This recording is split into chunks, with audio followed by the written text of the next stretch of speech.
நாள்லயும் இந்த நாள்லயும் கிருபையா நீங்க பார்த்திருப்பீங்க, அந்த டைட்டில் பார்த்திருப்பீங்க, கர்த்தர் நமக்காக யுத்தம் செய்கிற தேவன். கர்த்தர் நமக்காக யுத்தம் செய்கிற தேவன். யாருக்கு யுத்தம் செய்வார், எப்படியெல்லாம் யுத்தம் செய்வார் இல்லையா? இந்த காரியங்களை நாம் கற்றுக்கொள்ள இருக்கிறோம். சரியா? நமக்கு தெரியும்.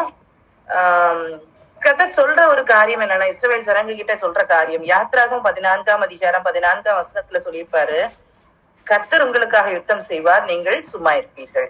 நிறைய நேரத்துல கர்த்தரை தான் சொல்லுவார், நீங்க சும்மா இருங்க, நான் யுத்தம் பண்றேன் அப்படின்னு சொல்லிட்டு கர்த்தர் சொல்லியிருப்பார். அப்போ யுத்தம் கர்த்தருடையது அப்படிங்கிறது நமக்கு நல்லா தெரியும். யுத்தம் கர்த்தருடையது. ஆனா நிறைய நேரத்துல நமக்கு என்ன செய்ய முடியல, சும்மா இருக்க முடியல. கர்த்தர் சொல்லுகிறபடி நாம் செய்யவும் என்ன செய்யல, நமக்கு முடியல. அப்படிப்பட்ட காரியங்கள் நிறைய இடத்துல நம்ம என்ன செய்யறோம்னா பார்க்க முடியும். கர்த்தர் உங்களுக்காக யுத்தம் பண்ணுவார், நீங்கள் சும்மா இருப்பீர்கள் அப்படின்னு சொல்லிட்டு யாத்ராகமம் 14 அந்த வசனத்துல சொல்லப்பட்டிருக்கோம். அதே மாதிரி உபாகமம் 3ஆம் அதிகாரம் 22ஆம் வசனத்துல சொல்லியிருக்கோம் பாருங்க. உபாகமம் 2ஆம் அதிகாரம் 3ஆம் அதிகாரம் 22ஆம் வசனத்துல சொல்லியிருக்கோம், அவர்களுக்கு பயப்படுவீர்களாக, உங்கள் தேவனாகிய கர்த்தர் தாமே உங்களுக்காக யுத்தம் பண்ணுவார் என்று சொன்னேன். உங்கள் தேவனாகிய கர்த்தர் தாமே உங்களுக்காக யுத்தம் பண்ணுவார். அப்ப கர்த்தர் நமக்காக யுத்தம் பண்ணுவார் அப்படின்னு சொல்லிட்டு சொல்லப்பட்டிருக்கு. சரியா? அதே மாதிரி உபாகமம் 20ஆம் அதிகாரம் 4ஆம் வசனத்துல சொல்லியிருக்கு பாருங்க, உங்களுக்காக உங்கள் சத்துருக்களோட யுத்தம் பண்ணவும் உங்களை ரட்சிக்கவும் உங்களோட கூட போகிறவர் உங்கள் தேவனாகிய கர்த்தர் என்று சொல்ல வேண்டும். அப்படின்னா நாம் கர்த்தர் கூட டிராவல் பண்றோம்னா நமக்காக யுத்தம் பண்ணுகிறவரும் கர்த்தர், நம்மளை ரட்சிக்கிறவன் கர்த்தர். அதுக்காக தான் அவர் நம்ம கூட இன்னைக்கும் டிராவல் பண்ணிட்டு இருக்காரு இல்லையா? நம்ம கண்டிப்பா சொல்ல முடியும் இல்லையா, நம்ம கூட கர்த்தர் இருக்கிறாருன்னு கண்டிப்பா சொல்ல முடியும் தானே? எல்லாரும் சொல்ல முடியும் தானே, நம்ம கூட கர்த்தர் டிராவல் பண்றாரு அப்படின்னு நம்ம யாருமே சொல்ல முடியாம இந்த இடத்துல வந்திருக்க மாட்டோம். நம்ம கூட கர்த்தர் இருக்கிறாருங்கிறது எல்லாருக்கும் நல்லா தெரியும். அந்த இதோடதான் நம்ம இந்த இடத்துல இருக்கிறோம். அப்படி இருக்கிறன்னா நம்ம கண்டிப்பா நம்மளை ரட்சிக்கவும், நம்ம போற வழியில நம்மடைய ரட்சிக்கவும், நமக்கு வருகிற பிரச்சனைகள்ல நமக்காக யுத்தம் செய்யவும் கர்த்தர் கூடயே இருக்கிறார். சரியா?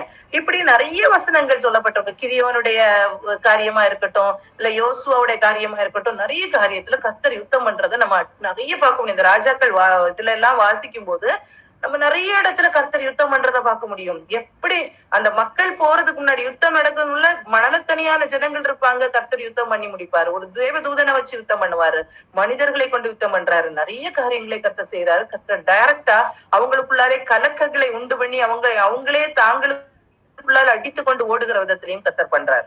எவ்வளவு விதத்துல கர்த்தர் யுத்தம் பண்றாரு அப்படிங்கிறத நமக்கு தெரியும், கண்டிப்பா தெரியும்.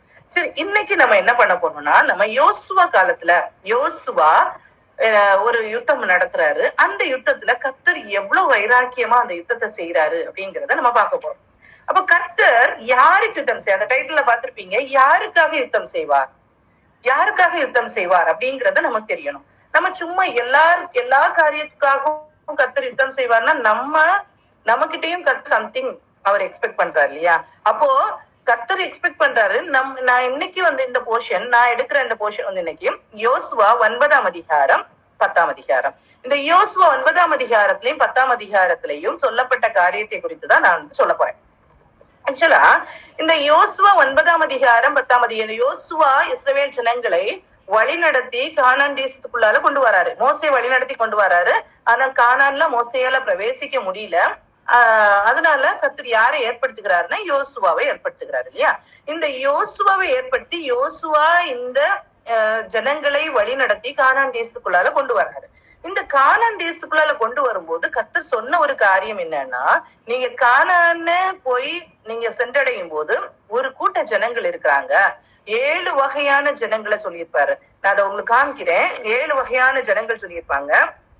அந்த இடத்துல அந்த மக்களை என்ன செய்யக்கூடாது, நீங்க விடவே கூட, அவங்களை எல்லாரும் நீங்க சங்கரித்து போடணும் அப்படின்னு சொல்லிட்டு சொல்லுவார். நீங்க அவங்க கூட உடன்படிக்கையே பண்ணக்கூடாது, அவங்கள நீங்க சங்கரித்து போடணும் அப்படின்னு சொல்லிட்டு சொல்லியிருப்பாங்க. சரியா? யாத்ராகமம் 3ஆம் அதிகாரம் 17ஆம் வசனத்தை பாத்தீங்கன்னா தெரியும். யாத்ராகமம் 3ஆம் அதிகாரம் நிறைய வேர்சஸ்ல இந்த காரியங்கள் திருப்பி சொல்லியிருப்பாங்க. நான் உங்களை எகிப்திலிருந்து சிறுமைப்படுத்தி நீக்கி பாலும் தேனும் ஓடுகிற தேசமாகிய கானானியர், ஏத்தியர், எமோரியர், பெரிசியர், ஏவியர், எபியூசியருடைய தேசத்துக்கு கொண்டு போவேன் என்றும் சொன்னேன் என்றார் என்று சொல்லு. அப்போ நான் யார் குடியிருக்கிற தேசம்? கானான் தேசத்தை உங்களுக்கு கொடுப்பேன். அதுதான் வாக்குத்தத்தம் பண்ணப்பட்ட தேசம். அந்த தேசத்துக்கு நான் கொண்டு போவேன். அங்க யாரெல்லாம் இப்ப குடியிருப்பாங்க? கானானியர், ஏத்தியர், எமோரியர், பெரிசியர், ஏவியர், எபூசியர், இவங்க எல்லாம் குடியிருக்கிறாங்க. அந்த தேசத்துக்கு நான் கொண்டு போவேன் அப்படின்னு சொல்லியிருப்பாரு. யாத்ராகம் 23ஆம் அதிகாரம் 23ஆம் வசனத்துல சொல்லியிருக்கோம். யாத்ராகம் 23ஆம் அதிகாரம் 23ஆம் வசனத்துல சொல்லியிருக்கோம். என் தூதனானவர் உனக்கு முன் சென்று எமோரியரும், ஏத்தியரும், பெரிசியரும், கானானியரும், ஏவியரும், எபியூசியரும் இருக்கிற இடத்துக்கு உன்னை நடத்தி கொண்டு போவார். அவர்களை நான் அதம் பண்ணுவேன். நான் அவங்களை என்ன செய்வேன்? டிஸ்ட்ராய் பண்ணிடுவேன். உங்களுக்கு முன்னால இருந்து எடுத்துருவேன் அப்படின்னு சொல்றாரு. இதே மாதிரி யாத்ராகம் 23ஆம் அதிகாரம் 28ஆம் வசனத்தை பார்த்து பாருங்க. அந்த வசனத்துல சொல்லியிருக்கோம், உன் முகத்திற்கு முன்னின்று ஏவியரையும், கானானியரையும், ஏத்தியரையும் துரத்திவிட குளவிகளை உனக்கு முன்னே அனுப்புவேன். நான் இதை வாசிக்கும் போது நீங்க ஒரு வார்த்தையை நீங்க நோட் பண்ணிக்கோங்க. ஏவியர், அதுல 7 டைப் ஆஃப் பீப்புள் இருக்காங்க. அந்த 7 டைப்ஸ் ஆஃப் பீப்புள்ல ஏவியர் அப்படின்னு ஒரு கூட்டம் இருக்காங்க. இந்த ஏவியரை துரத்தி விடுவேன். எப்படி துரத்துவாரா? குளவிகளை உனக்கு முன்னே அனுப்பி நான் துரத்தி விடுவேன் அப்படின்னு சொல்றாரு. யாத்ராகமம் 33ஆம் அதிகாரம் 2ஆம் வசனம். யாத்ராகமம் 33ஆம் அதிகாரம் 2ஆம் வசனம். இந்த யாத்ராகம் 33ஆம் அதிகாரம் 2ஆம் வசனத்துல என்ன சொல்லியிருக்கோம்? நான் ஒரு தூதனை உங்களுக்கு முன்பாக அனுப்பி கானானியரையும், எமோரியரையும், ஏத்தியரையும், பெரிசியரையும், ஏவியனையும், எபூசியரையும் துரத்தி விடுவேன். இப்போ இதுலயே யாரு வரா? ஏவினை. யார் அனுப்பி? தூதனை அனுப்பி நான் துரத்தி விடுவேன் அப்படின்னு சொல்றாரு. அதுக்கப்புறம் பாருங்க, யாத்ராகமம் 34ஆம் அதிகாரம் 11ஆம் வசனம். யாத்ராகமம் 34ஆம் அதிகாரம் 11ஆம் வசனம். இதுல என்ன சொல்லியிருக்கோம்னா, இன்று நான் உனக்கு கட்டளையிடுகிறதை கைக்கொள். எமோரியனையும், கானானியும், ஏத்தியனையும், பெரிசியனையும், ஏவியனையும், எபூசியனையும் உனக்கு முன்பாக துரத்தி விடுகிறேன். அடுத்த வசனம், நீ போய் சேருகிற தேசத்தின் குடிகளோட உடன்படிக்கை பண்ணாதபடிக்கு எச்சரிக்கையாயிரு. பண்ணினால் அது உன் நடுவில் கண்ணியா இருக்கும். நீ யாரு கூட என்ன செய்யக்கூடாது? உடன்படிக்கை பண்ணக்கூடாது. பண்ணுனா அது உனக்கு கண்ணியா இருக்கும் அப்படின்னு சொல்லியிருக்காரு. சரியா?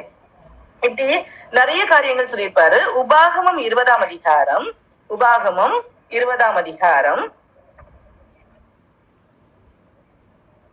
16ஆம் வசனத்துல சொல்லியிருக்கோம்.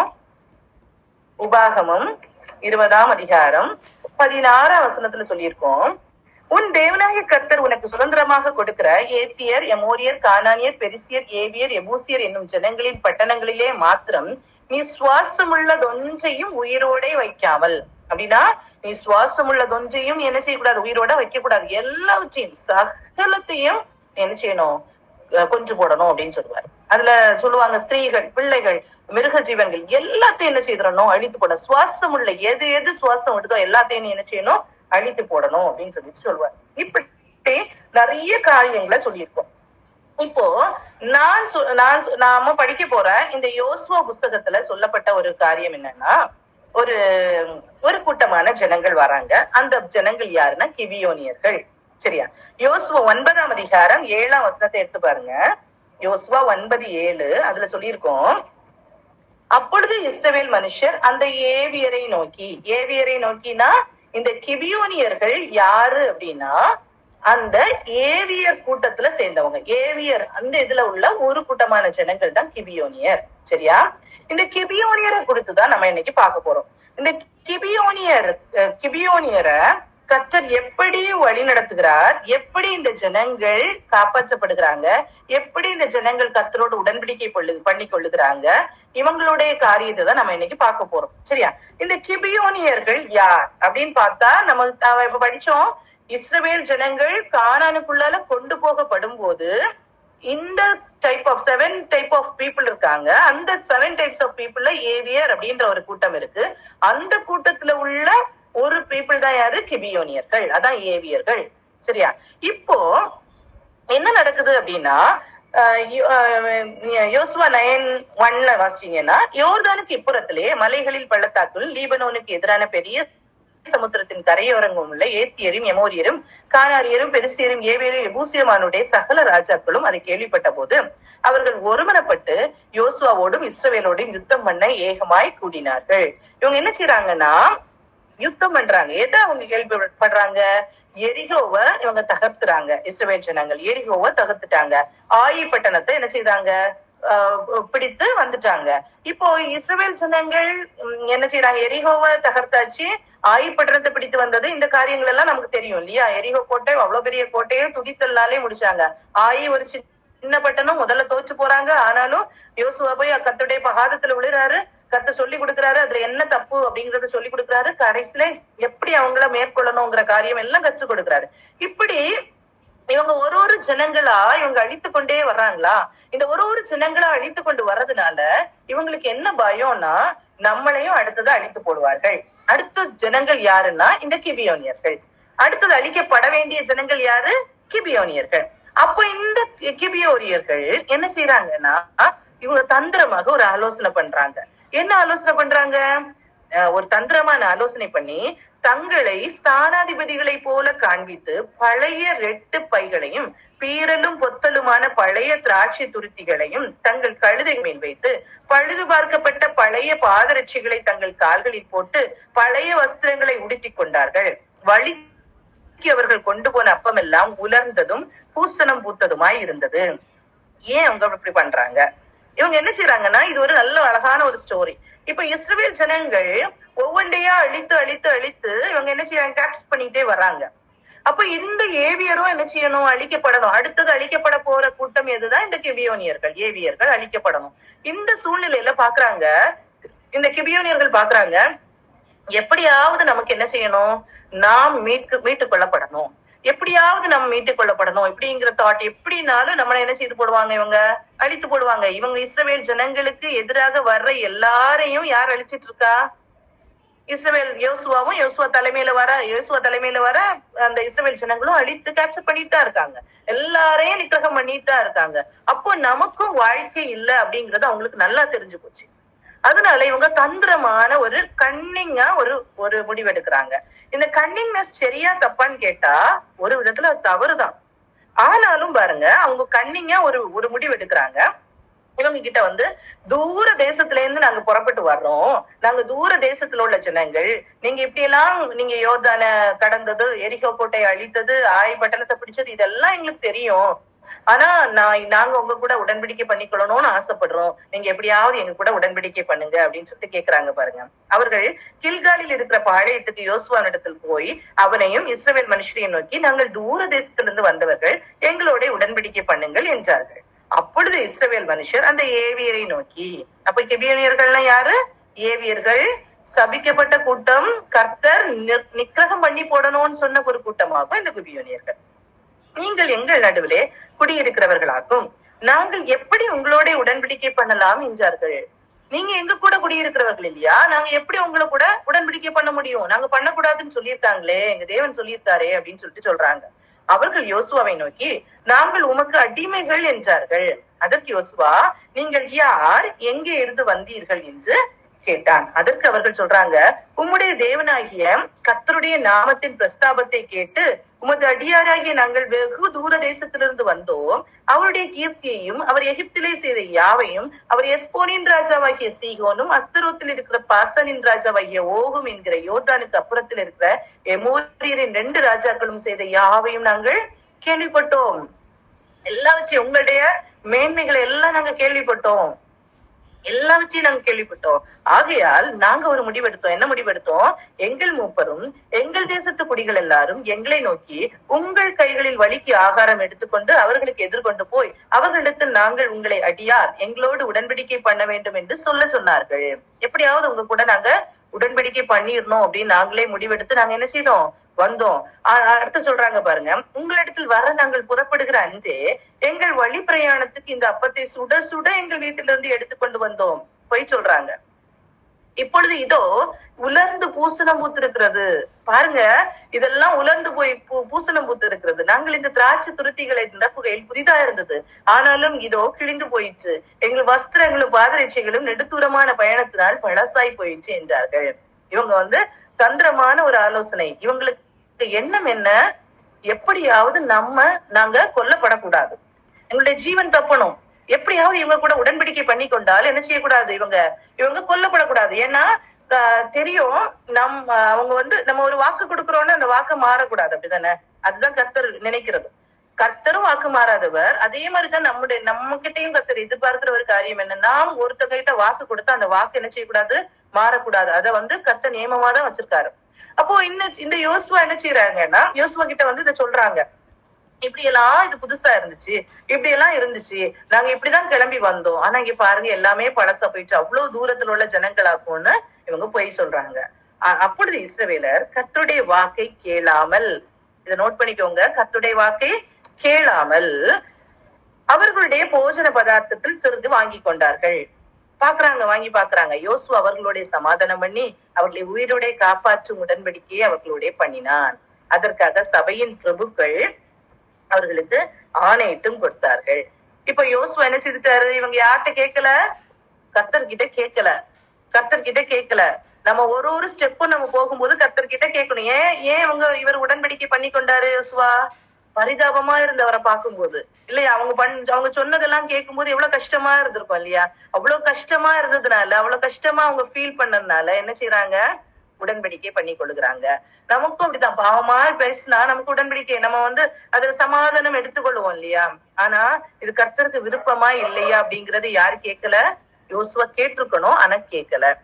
சரியா? கேட்காத நேரம் இவங்க உடன்படிக்கை பண்ணிட்டாங்க. இப்ப இவங்க என்ன செஞ்சுட்டாங்க, போறாங்க. அவர்களுடைய உடன்படிக்கை பண்ணி 3 நாள் சென்ற பின்பு 3 நாள் டிராவல் பண்ணி போறாங்க. அவர்கள் தங்கள் அயலார் என்றும் தங்கள் நடுவே குடியிருக்கிறவர்கள் என்றும் கேள்விப்பட்டார்கள். இப்பதான் அவங்களுக்கு தெரியுது, இவங்க பக்கத்துல உள்ளவங்க நம்மளை ஏமாத்திச்சாங்க அப்படின்னு சொல்லிட்டு தெரியுது. சரியா? ஏமாத்திட்டாங்க அப்படின்னு தெரியும் போது இஸ்ரவேல் புத்திரர் பிரயாணம் பண்ணுகையில் 3ஆம் நாளில் அவர்கள் பட்டணங்களுக்கு வந்தார்கள். அந்த பட்டணங்கள் கிபியோன், கெபிரா, பேரோத், கீரியாத் ஏயாரீம் என்பவைகள். இந்த ஜனங்கள் அங்க இருக்கிறாங்க. சபையின் பிரபுக்கள் அவர்களுக்கு இஸ்ரவேலின் தேவனாகிய கர்த்தர் பேரில் ஆணையிட்டிருந்தபடியினால் இஸ்ரவேல் புத்திரர் அவர்களை சங்காரம் பண்ணவில்லை. ஆனாலும் சபையார் எல்லாரும் பிரபுக்கள் மேல் முறுமுறுத்தார்கள். இப்போ இவங்க ஒரு தப்பு நடக்குது, அப்படித்தானே? இவங்க ஆணையிட்டு கொடுத்ததுனால என்ன செய்ய முடியாது, இவங்கள கொல்ல முடியாது, சங்காரம் பண்ண கூடாது. கர்த்தருடைய பார்வையில இருக்கிறவர்கள், கர்த்தர்கிட்ட உண்மையா இருக்கிறவர்கள் அந்த ஆணைக்கு என்ன செய்யக்கூடாது, ஆணையை மீறி அவங்க எதுவுமே செய்யக்கூடாது. இப்ப இவங்க கொல்லக்கூடாது. இப்போ இஸ்ரவேல் ஜனங்கள் எல்லாரும் என்ன செய்யறாங்க, ஆணையிட்டு கொடுத்த பிரபுக்கள் மேல முறுமுறுக்கிறாங்க. கண்டிப்பா யோசுவா மேலையும் என்ன செய்திருக்காங்க, முறுமுறுத்திருப்பாங்க. ஏன்னா யோசுவா சொல்றாரு, பிரபுக்கள் ஆணையிட்டு கொடுத்தார்கள். இந்த முறுமுறுக்கின் மத்தியில என்ன நடக்குன்னா, அப்பொழுது சகல பிரபுக்களும் சபையார் யாவரையும் நோக்கி, நாங்கள் இஸ்ரவேலின் தேவனாகிய கர்த்தர் பேரில் அவர்களுக்கு ஆணையிட்டு கொடுத்தோம், ஆதலால் அவர்களை நாம் தொடக்கூடாது. நம்ம ஆணையிட்டு கொடுத்தோம், அதனால என்ன செய்யக்கூடாது, தொடக்கூடாது. தொட்டோம்னா கடும் கோபம் நம்ம வரும். அதனால அது வராதபடிக்கு நாம் அவர்கிட்ட ஆணை நிமித்தம் நாம் அவர்களை உயிரோட வைத்து அவர்களுக்கு ஒன்று செய்வோம், நம்ம ஒரு காரியம் செய்வோம். பிரபுக்களும் யோசுவா ஜனங்கள் எல்லாரும் கூடி என்ன செய்யறாங்க, ஒரு முடிவெடுக்கிறாங்க. என்ன முடிவெடுக்கிறாங்க, பிரபுக்களாகி நாங்கள் அவர்களுக்கு சொன்னபடி அவர்கள் உயிரோடு இருக்கட்டும். ஆனா சபையார் எல்லாருக்கும் விறகு வெட்டுகிறவர்களாகவும் தண்ணீர் எடுக்கிறவர்களாகவும் இருக்க கடவர்கள் என்று பிரபுக்கள் அவர்களோட சொன்னார்கள். அப்ப சொல்றாங்க, நம்ம என்ன சொல்லுவோம் இவங்கள்ட்ட, நம்ம உடன்படிக்கை பண்ணிட்டோம், கண்டிப்பா என்ன செய்ய முடியாது, அவங்கள நம்ம கொல்ல முடியாது. சோ நம்ம என்ன பண்ணுவோம்னா, அவங்கள தண்ணீர் எடுக்கிறவர்களாகவும் விறகு வெட்டுகிறவர்களாக நம்ம வைப்போம், அவங்கள வச்சிருவோம் அப்படின்னு சொல்றாங்க. இவங்க ஆலோசனை பண்ணிக்கிறாங்க. சோ அவங்களை அடிமைகளை போல நம்ம வைத்துக் கொள்ளுவோம் அப்படின்னு சொல்றாங்க. வேற வழியே இல்லையா, கொல்ல முடியாது. சோ அவங்களை அடிமைப்படுத்தி நம்ம வச்சுக்கலாம் அப்படின்னு இவங்க ஒரு முடிவெடுக்கிறாங்க. அடுத்து ஒரு ரெமெடியை பாக்குறாங்க. பின்பு யோசுவா அவர்களை நோக்கி அழைப்பித்து அவங்கள கூப்பிட்டு அழைப்பித்து சொல்றாரு, நீங்கள் எங்கள் நடுவே குடியிருக்கும் போது நாங்கள் உங்களுக்கு வெகு தூரமா இருக்கிறவர்கள் என்று சொல்லி எங்களை வஞ்சித்தது என்ன? நீங்க ஏன் எங்க கிட்ட போய் சொன்னீங்க, எங்களை வஞ்சித்து போட்டீங்களே, ஏன் இப்படி பண்ணீங்க அப்படின்னு சொல்றாரு. இப்பொழுதும் நீங்கள் சபிக்கப்பட்டவர்கள். திருப்பியும் சபிக்கிறாரு. ஏற்கனவே கர்த்தர் நிர்மூலமாக்கி போடணும் அப்படிங்கிற கூட்டத்துல உள்ளவங்க, ஆனா இப்ப திருப்பியும் அவர் என்ன சொல்றாரு, நீங்க என்ன வஞ்சித்து போட்டதுனால நீங்க யாரு, சபிக்கப்பட்டவர்கள் அப்படின்னு சொல்றோம். என் தேவனுடைய ஆலயத்து விறகு வெட்டுகிறவர்களும் தண்ணீர் எடுக்கிறவர்களுமாக பணிவிடைக்காரராய் இருப்பீர்களாக, இந்த ஊழியம் உங்களை விட்டு நீங்க மாட்டாது அப்படின்னு சொல்லிட்டாரு. சரியா? அப்போ என்னன்னைக்கும் என்றைக்கு பார்த்தாலும் நீங்க என்ன செய்யறீங்க? அடிமைகளா இருக்க போறீங்க. நீங்க அடிமைகளா தான் இருப்பீங்க அப்படின்னு சொல்லிட்டு சொல்லப்படுது. அப்போ இந்த அடிமைகளா இருப்பீங்கன்னு சொல்லும் போது இவங்க என்ன செய்யறாங்கன்னா, அவங்க சொல்ற ஆன்சரை பாருங்க. அவர்கள் யோசுவாவுக்கு பிரதியுத்தரமாக, தேசத்தை எல்லாம் உங்களுக்கு ஒப்பு கொடுக்கவும், தேசத்தின் குடிகளை எல்லாம் உங்களுக்கு முன்பாக அழிக்கவும் உம்முடைய தேவனாகிய கர்த்தர் தமது தாசனாகிய மோசேக்கு கட்டளையிட்டது உமது அடியாருக்கு நிச்சயமாகவே அறிவிக்கப்பட்டதினால் நாங்கள் எங்கள் ஜீவன் நிமித்தம் உங்களுக்கு மிகவும் பயந்து இந்த காரியத்தை செய்தோம். உண்மையிலே அவங்க என்ன சொல்றாங்கன்னா, தன்னுடைய உண்மையான நிலைமையை சொல்றாங்க. உங்களுடைய உண்மையான நிலைமை என்ன? நாங்க உண்மையிலேயே ஜீவனுக்கு பயந்துதான் இதை செஞ்சோம். நீங்க அவங்கள யோசிச்சு பாருங்க. உடன்படிக்கை பண்ணி கொண்டாங்க. உடன்படிக்கை பண்ணி கொண்டதுனால கண்டிப்பா கொல்லக்கூடாது அப்படிங்கிறது அவங்களுக்கு தெரியும். கண்டிப்பா கொல்ல மாட்டாங்கன்னு தெரியும். தெரிந்தாலும் அவங்க என்ன செய்யல? வீராப்பா எந்த ஒரு காரியத்தையும் பேசல. எந்த ஒரு காரியத்தையும் வீராப்பா பேசல. நீங்க அவங்கள வஞ்சிட்டா, அவங்களை ஏமாத்திச்சோமே அப்படிங்கிற அந்த ஒரு தாட் அவங்களுக்கு இல்லவே இல்லை. அந்த உண்மையான நிலைமைய அவங்க கரெக்டா சொல்றாங்க. நீங்க இவ்வளவுலாம் செஞ்சீங்கல்ல, ஆனா இதெல்லாம் பார்த்து எங்களுடைய ஜீவன் தப்பணும், எங்க ஜீவன் எப்படியாவது தப்பணும் அப்படின்னு பயந்துதான் நாங்க இந்த காரியத்தை செஞ்சோம். உண்மையிலே உங்களை ஏமாத்தணும் அப்படிங்கிற மைண்ட் எங்களுக்கு இல்ல. நேரம் ஒருவேளை இவங்க சொல்லியிருப்பாங்கன்னா கண்டிப்பா உடன்படிக்கை பண்ணிருப்பாங்களான்னு கேட்டா கண்டிப்பா இல்ல. ஏன்னா கர்த்தர் சொல்லியிருக்காரு உடன்படிக்கை பண்ண கூடாதுன்னு சொல்லியிருக்காரு. அப்படிதானே? உடன்படிக்கை பண்ணினீங்கன்னா அவங்க உங்களுக்கு கண்ணி அவர்கள்னு சொல்லியிருக்காங்க. அப்படி சொல்லப்படுற இடத்துல எப்படி உங்களை உடன்படிக்கை பண்ண முடியும்? இதெல்லாம் புரிந்து கொண்ட அவர்கள் என்ன செய்யறாங்க? எங்களுடைய ஜீவன் தப்பணும், எப்படியாவது எங்களுடைய ஜீவன் தப்பணும் அப்படிங்கிற ஒரே காரணத்தினால நாங்க இப்படி செய்தோம் அப்படின்னு சொல்லிட்டு தங்களை அப்படி அர்ப்பணிக்கிறாங்க. இன்னும் ஒரு சைடு நீங்க யோசிச்சு பாருங்க. உடன்படிக்கை பண்ணினதுனால அத அட்வான்டேஜா எடுத்துக்கொள்ளுகிறவங்க எத்தனை பேரு இல்லையா? நீங்க பாருங்க, ஆபிரகாமுடைய மனைவி இந்த இதுலயே நீங்க பாத்துங்க. ஆகார் பிள்ளை ஒரு அடிமை பெண்ணா இருந்து ஆபிரகாமுக்கு மனைவியா கொடுக்கப்படுறா. ஆனா தனக்கு பிள்ளை பேரு கிடைச்ச உடனே அவன் என்ன செய்யறா? தன்னுடைய நாச்சியார என்ன செய்யறா? அற்பமா பாக்குறா இல்லையா? அப்படிப்பட்ட சூழ்நிலைகள் இருக்கிற நாட்கள். ஆனா இவங்க என்ன செய்யறாங்க? உடன்படிக்கை பண்ணி கொண்ட பிறகும் அந்த மாதிரி அதை அட்வான்டேஜா எடுத்துக்கவே இல்லை. அதான் இதுல முக்கியம். அட்வான்டேஜா எடுத்துக்கவே இல்லை. அவங்க சொல்றாங்க எங்களுடைய ஜீவன் தப்புறதுக்காக மாத்திரம்தான் அப்படின்னு. அடுத்த வசனத்தை பாருங்க, 25th verse பாருங்க. இப்போதும் இதோ உமது கையில் இருக்கிறோம், உம்முடைய பார்வைக்கு நன்மையும் நியாயமாய் தோன்றுகிறபடி எங்களுக்கு செய்யும் என்றார்கள். உம்முடைய பார்வைக்கு நன்மையும் நியாயமாய் தோன்றுகிறபடி எங்களுக்கு செய்யும் என்றார்கள். உங்களுக்கு எது நியாயமா படுதோ அது நீங்க செய்யுங்க. எவ்வளவு ஒரு ஒரு ஒரு ஒரு ஹார்ட் அவங்களுக்கு இருக்கு பாருங்க. நம்ம ஏமாத்திட்டோம், நான் உடன்படிக்கை பண்ணிட்டோம், எங்களை யாரையுமே கொல்ல முடியாது அப்படிங்கிற ஒரு தாட் கூட அவங்களுக்கு வரல. அவங்க ஃபுல்லா என்ன சொல்றாங்க? எப்படியோ நீங்க உங்க கையில தான் நாங்க இன்னும் இருக்கிறோம், நாங்க உங்களுக்கு அடிமைதான், எங்களால எதுவும் பண்ண முடியாது, நீங்க என்னன்னாலும் எங்களுக்கு செய்யுங்க அப்படின்னு சொல்லிட்டு என்ன செய்யறாங்க? சொல்றாங்க. அவர் எவ்வளவு ஒரு பிளீசிங்கா இருக்காங்க இல்லையா? அப்படி இருக்கும்போது அவங்க சொல்றாங்க, அப்படியே யோசுவா அவர்களுக்கு செய்து இஸ்ரவேல் புத்திரர் அவர்களை கொன்று போடாதபடிக்கு அவர்களை இவர்கள் கைக்கு தப்புவித்தார். அப்போ யோசுவா என்ன செய்யறாரு? இஸ்ரவேல் புத்திரர்கள் நீங்க கொல்லக்கூடாது அப்படின்னு சொல்லிட்டு இவங்களை தப்பி வைக்கிறாங்க. இந்நாள் மட்டும் இருக்கிறபடி அந்நாளிலே அவர்களை சபைக்கும் கர்த்தர் தெரிந்து கொள்ளும் இடத்தில் இருக்கும் அவருடைய பலிபீடத்திற்கும் விறகு வெட்டுகிறவர்களாகவும் தண்ணீர் எடுக்கிறவர்களும் ஆக்கினார். இவர்களை என்ன செய்யறாங்க? தண்ணீர் வெட்டுறவங்களும். இந்த காரியத்தை நான் எப்படி கம்பேர் பண்றேன் அப்படின்னா, நம்முடைய நிலைமையை நம்ம யோசிச்சு பார்ப்போம். நாம் எப்படிப்பட்ட நிலைமையில இருந்தோம்?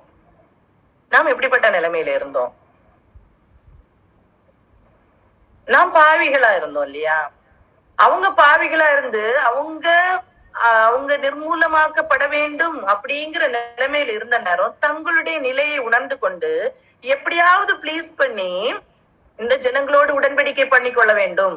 யோசுவாவுடைய அந்த ஜனக்கூட்டம் கர்த்தருடைய ஜனக்கூட்டம், அவங்க கூட உடன்படிக்கை பண்ணி கொள்ள வேண்டும் என்ற ஆவலோடு அவங்க வராங்க. எப்படியாவது உடன்படிக்கை பண்ணி கொள்ள வேண்டும் என்ற ஆவலோடு வராங்க. நம்ம இன்னைக்கு பாவிகளா இருக்கிறோம். நம்ம கூட கர்த்தர் எவ்வளவு இறங்கி நம்ம கேட்காமலே அவருடைய ரத்தத்தை கொடுத்து அவருடைய ஜீவனை கொடுத்து கல்வாரி சிலுவையில நமக்காக ரத்தம் சிந்தி நம்மோடு அவர் உடன்படிக்கை பண்ணி கொள்ளுகிறார். நாம் அவர்கிட்ட உடன்படிக்கை பண்ணி கொள்ளுகிறதுக்கு நம்ம ரெடியா இருக்கிறோமா? நாம் அவர்கிட்ட உடன்படிக்கை பண்ணிக்கொள்ள ரெடியா இருக்கிறோமா? எத்தனை பேர் நாம் ரெடியா இருக்கிறோம்? உண்மையான உடன்படிக்கை. அவங்களுடைய உடன்படிக்கை எப்படி இருந்து தெரியுமா? அவங்களுடைய உடன்படிக்கை எப்படி இருந்து தெரியுமா? எப்படியாவது ஜீவன் தப்பிக்கொள்ளணும், எப்படியாவது ஜீவன் தப்பிக்கொள்ளணும். ஜீவன்னா என்ன? அன்னைக்கு அவங்க பிசிக்கலா அந்த ஜீவன் சொல்லலாம். இன்னைக்கு எது ஜீவன்னா, நாம் மீட்கப்படுகிறது மாத்திரமே ஜீவன். நாம் கர்த்தருடைய வார்த்தையின் மூலமாக, கர்த்தருடைய ரத்தத்தின் மூலமாக, இயேசுவின் ரத்தம் நம்மளை மீட்டு கொள்ளுகிறது அப்படின்னா அது ஜீவன். அதுதான் உண்மையான அந்த ரட்சிப்பு, அதுதான் உண்மையான ஒரு வாழ்க்கை. அப்பதான் ஆத்துமா உண்மையாக உயிர்ப்பிக்கப்படுகிறது, ஜீவன் பெறுகிறது இல்லையா? எபேசியர் 2:1 சொல்லியிருக்கோம்ல, அக்கிரமத்தினாலும் பாவத்தினாலும் நம் மரித்தவர்களா இருந்த நம்மை தேவன் உயிர்ப்பித்தார் அப்படின்னு சொல்லியிருக்கோம். அந்த ஜீவன் பெற்றுக்கொள்ளுகிறதற்காக நம்ம இன்னைக்கு எடுக்கிற ஸ்டெப்ஸ் என்ன? நம்ம எடுக்கிற ஸ்டெப்ஸ் என்ன? நம்ம கர்த்தரோடு உடன்படிக்கை பண்ணி கொள்ளணும் அப்படிங்கிற வாஞ்சை நம்ம கிட்ட எத்தனை பேர்கிட்ட இருக்கு? நமக்கு இன்னைக்கு இருக்கு அப்படின்னு சொல்லிட்டு நம்ம சொல்லிதான் இந்த இடத்துல வந்திருக்கிறோம் இல்லையா? ஆனாலும் நம்ம சொல்றோம், நம்ம குடும்பத்தின் மக்களுக்காக, நம்ம குடும்பத்துல உள்ளவர்களுக்காக நாம் என்ன செய்யணும்னா, இதே பாரத்தை நாம் எடுத்துக்கொள்ளணும். நம்ம குடும்பத்துல உள்ளவர்கள் எல்லாருக்கும் இந்த பாரம் இருக்கிறதா? நம் குடும்பத்துல உள்ள எல்லாரும் இதை அறிந்து கொண்டிருக்கிறார்களா? அந்த ரட்சிப்புக்குள்ளால வந்திருக்காங்களா? உண்மையான உடன்படிக்கையை பெற்றுக் கொண்டிருக்கிறார்களா அப்படிங்கிறத பார்க்கணும் இல்லையா? நாம் கர்த்தரோட உடன்படிக்கை பண்ணி கொண்டோம் இல்லையா? இன்னொரு காரியம் நான் சொல்றேன், கர்த்தரோடு நாம் உடன்படிக்கை பண்ணி கொண்டோம். அந்த உடன்படிக்கைக்கு பண்ணி கொண்ட நாம் கர்த்தரை எதுக்காக தேடுகிறோம்? இவங்க சொல்றாங்க, நீங்க உடன்படிக்கை பண்ணி கொண்டீங்களே, இப்படி எங்களை வஞ்சித்து போட்டீங்களேன்னு கேக்குறாங்க இல்லையா? கர்த்தர் சந்தோஷப்படுறாரு. நம்ம உடன்படிக்கை பண்ணும் போது கர்த்தர் சந்தோஷப்படுறாரு. நம்முடைய பெயர்கள் ஜீவ புஸ்தகத்துல எழுதப்படுது, பரலோகமே சந்தோஷப்படுது இல்லையா? ஆனா நம்முடைய தேடல் எங்க இருக்கு? நாம் கர்த்தரை தேடுகிறோமா, இல்ல கர்த்தரிடத்தில் தேடுகிறோமா? கர்த்தரிடத்திலிருந்து பெற்றுக்கொள்ள தேடுகிறோமா, இல்ல கர்த்தரை தேடுகிறோமா? சிங்கக்குட்டிகள் தாட்சியடைந்து பட்டினியா இருக்கும், கர்த்தரை தேடுகிறவர்களுக்கோ ஒரு நன்மையும் குறைபடாது. நாம் கர்த்தரை தேடுகிறோமா, கர்த்தரிடத்தில் இருக்கிற காரியங்களை தேடுகிறோமா? இவங்க நான் உடன்படிக்கை பண்ணி கொண்டோம், எங்களுக்கு ஜீவன் இனி தப்பும் அப்படின்றது அவங்களுக்கு தெரியும், நான் ஜீவன் தப்பப்படும் அப்படிங்கறது அவங்களுக்கு தெரியும். தெரிஞ்சிட்டோம், எந்த மேன்மைகளையும் அவங்க கேட்கல பாருங்க. எந்த மேன்மைகளையும் அவங்க யோசுவா கிட்ட கேட்கல. எங்களை இப்படி வைங்க, இப்படி வைங்க, இப்படி வைங்க, இப்படி நடத்துங்கன்னு கேட்கவே இல்லை. அவங்க என்ன கேக்குறாங்க? நாங்க உங்க கையில இருக்கிறோம், நீங்க உங்களுக்கு என்ன எப்படி எங்களை வைக்கணும்னு விருப்பமோ அப்படி நீங்க வைங்க, ஆனா எங்க ஜீவனை மாத்திரம் நீங்க என்ன செய்யுங்க, தப்பித்து விட்டுங்க. இப்படி நம்மளால கேட்க முடியுமா? அதான் நான் பாடும்போது சொன்னேன், அத்திமரம் துளிர் விடாமல் போனாலும், திராட்சை செடியில் பலன் இல்லாமல் போனாலும், ஆட்டுக்கடையில் ஒரு பலனற்று போனாலும், ஒண்ணும் இல்லாம போனாலும், என்னை ரட்சித்த தேவன் எனக்காக இருக்கிறார் அப்படிங்கிற தாட்டோட நம்ம இருக்க முடியுமா? இல்ல ஆண்டவரிடத்துல போய் எனக்கு அதை தாருங்க ஆண்டவரே, இதை தாருங்க ஆண்டவரே, இப்படி செய்யுங்க ஆண்டவரே, இப்படி நடத்துங்க ஆண்டவரே. நம்முடைய ஜெபம் எப்படி இருக்கிறது? நம்முடைய ஜெபம் எப்படி இருக்கிறது? இந்த கெபியோனியர்களை போல தாழ்த்துகிற ஒரு ஜெபம் இருக்கிறதா நம்ம கிட்ட? அந்த ஹார்ட் நம்ம கிட்ட இருக்கா? இந்த கெபியோனியர்களை போல ஆண்டவர்கிட்ட சப்மிட் பண்ற ஒரு மைண்ட் நமக்கு இருக்கா? அவர்கள் சபிக்கப்பட்ட ஜனங்கள், மேலும் மேலும் சபிக்கப்படுகிறாங்க. ஆனாலும் அவங்க என்ன செய்யறாங்க? நாங்க உங்க கையில இருக்கிறோம், உங்களுக்கு என்ன தோணுதோ நீங்க பண்ணுங்கன்னு சொல்றாங்க இல்லையா? இப்படி நாம் நம்மளை குறித்து சந்தோஷப்படுகிற தேவன் கரத்துல நம்மளை கொடுக்க முடியலையா? இல்லையா? ஆண்டவர் நம்மளை அடித்து போடுவார் அப்படின்னு சொன்னா நம்ம ஆண்டவரே இதை மட்டும் அப்படின்னு சொல்லிட்டு நமக்கு ஆண்டவர் சொல்ற, நான் சம்பூர்ணமா நடத்துவேன்னு சொல்றாரு. முதலாவது தேவனுடைய ராஜ்யத்தை அவருடைய நீதியும் தேடுங்கள், நாம் மத்ததெல்லாம் அவங்களுக்கு கூட கொடுக்கப்படும்னு சொல்றாரு.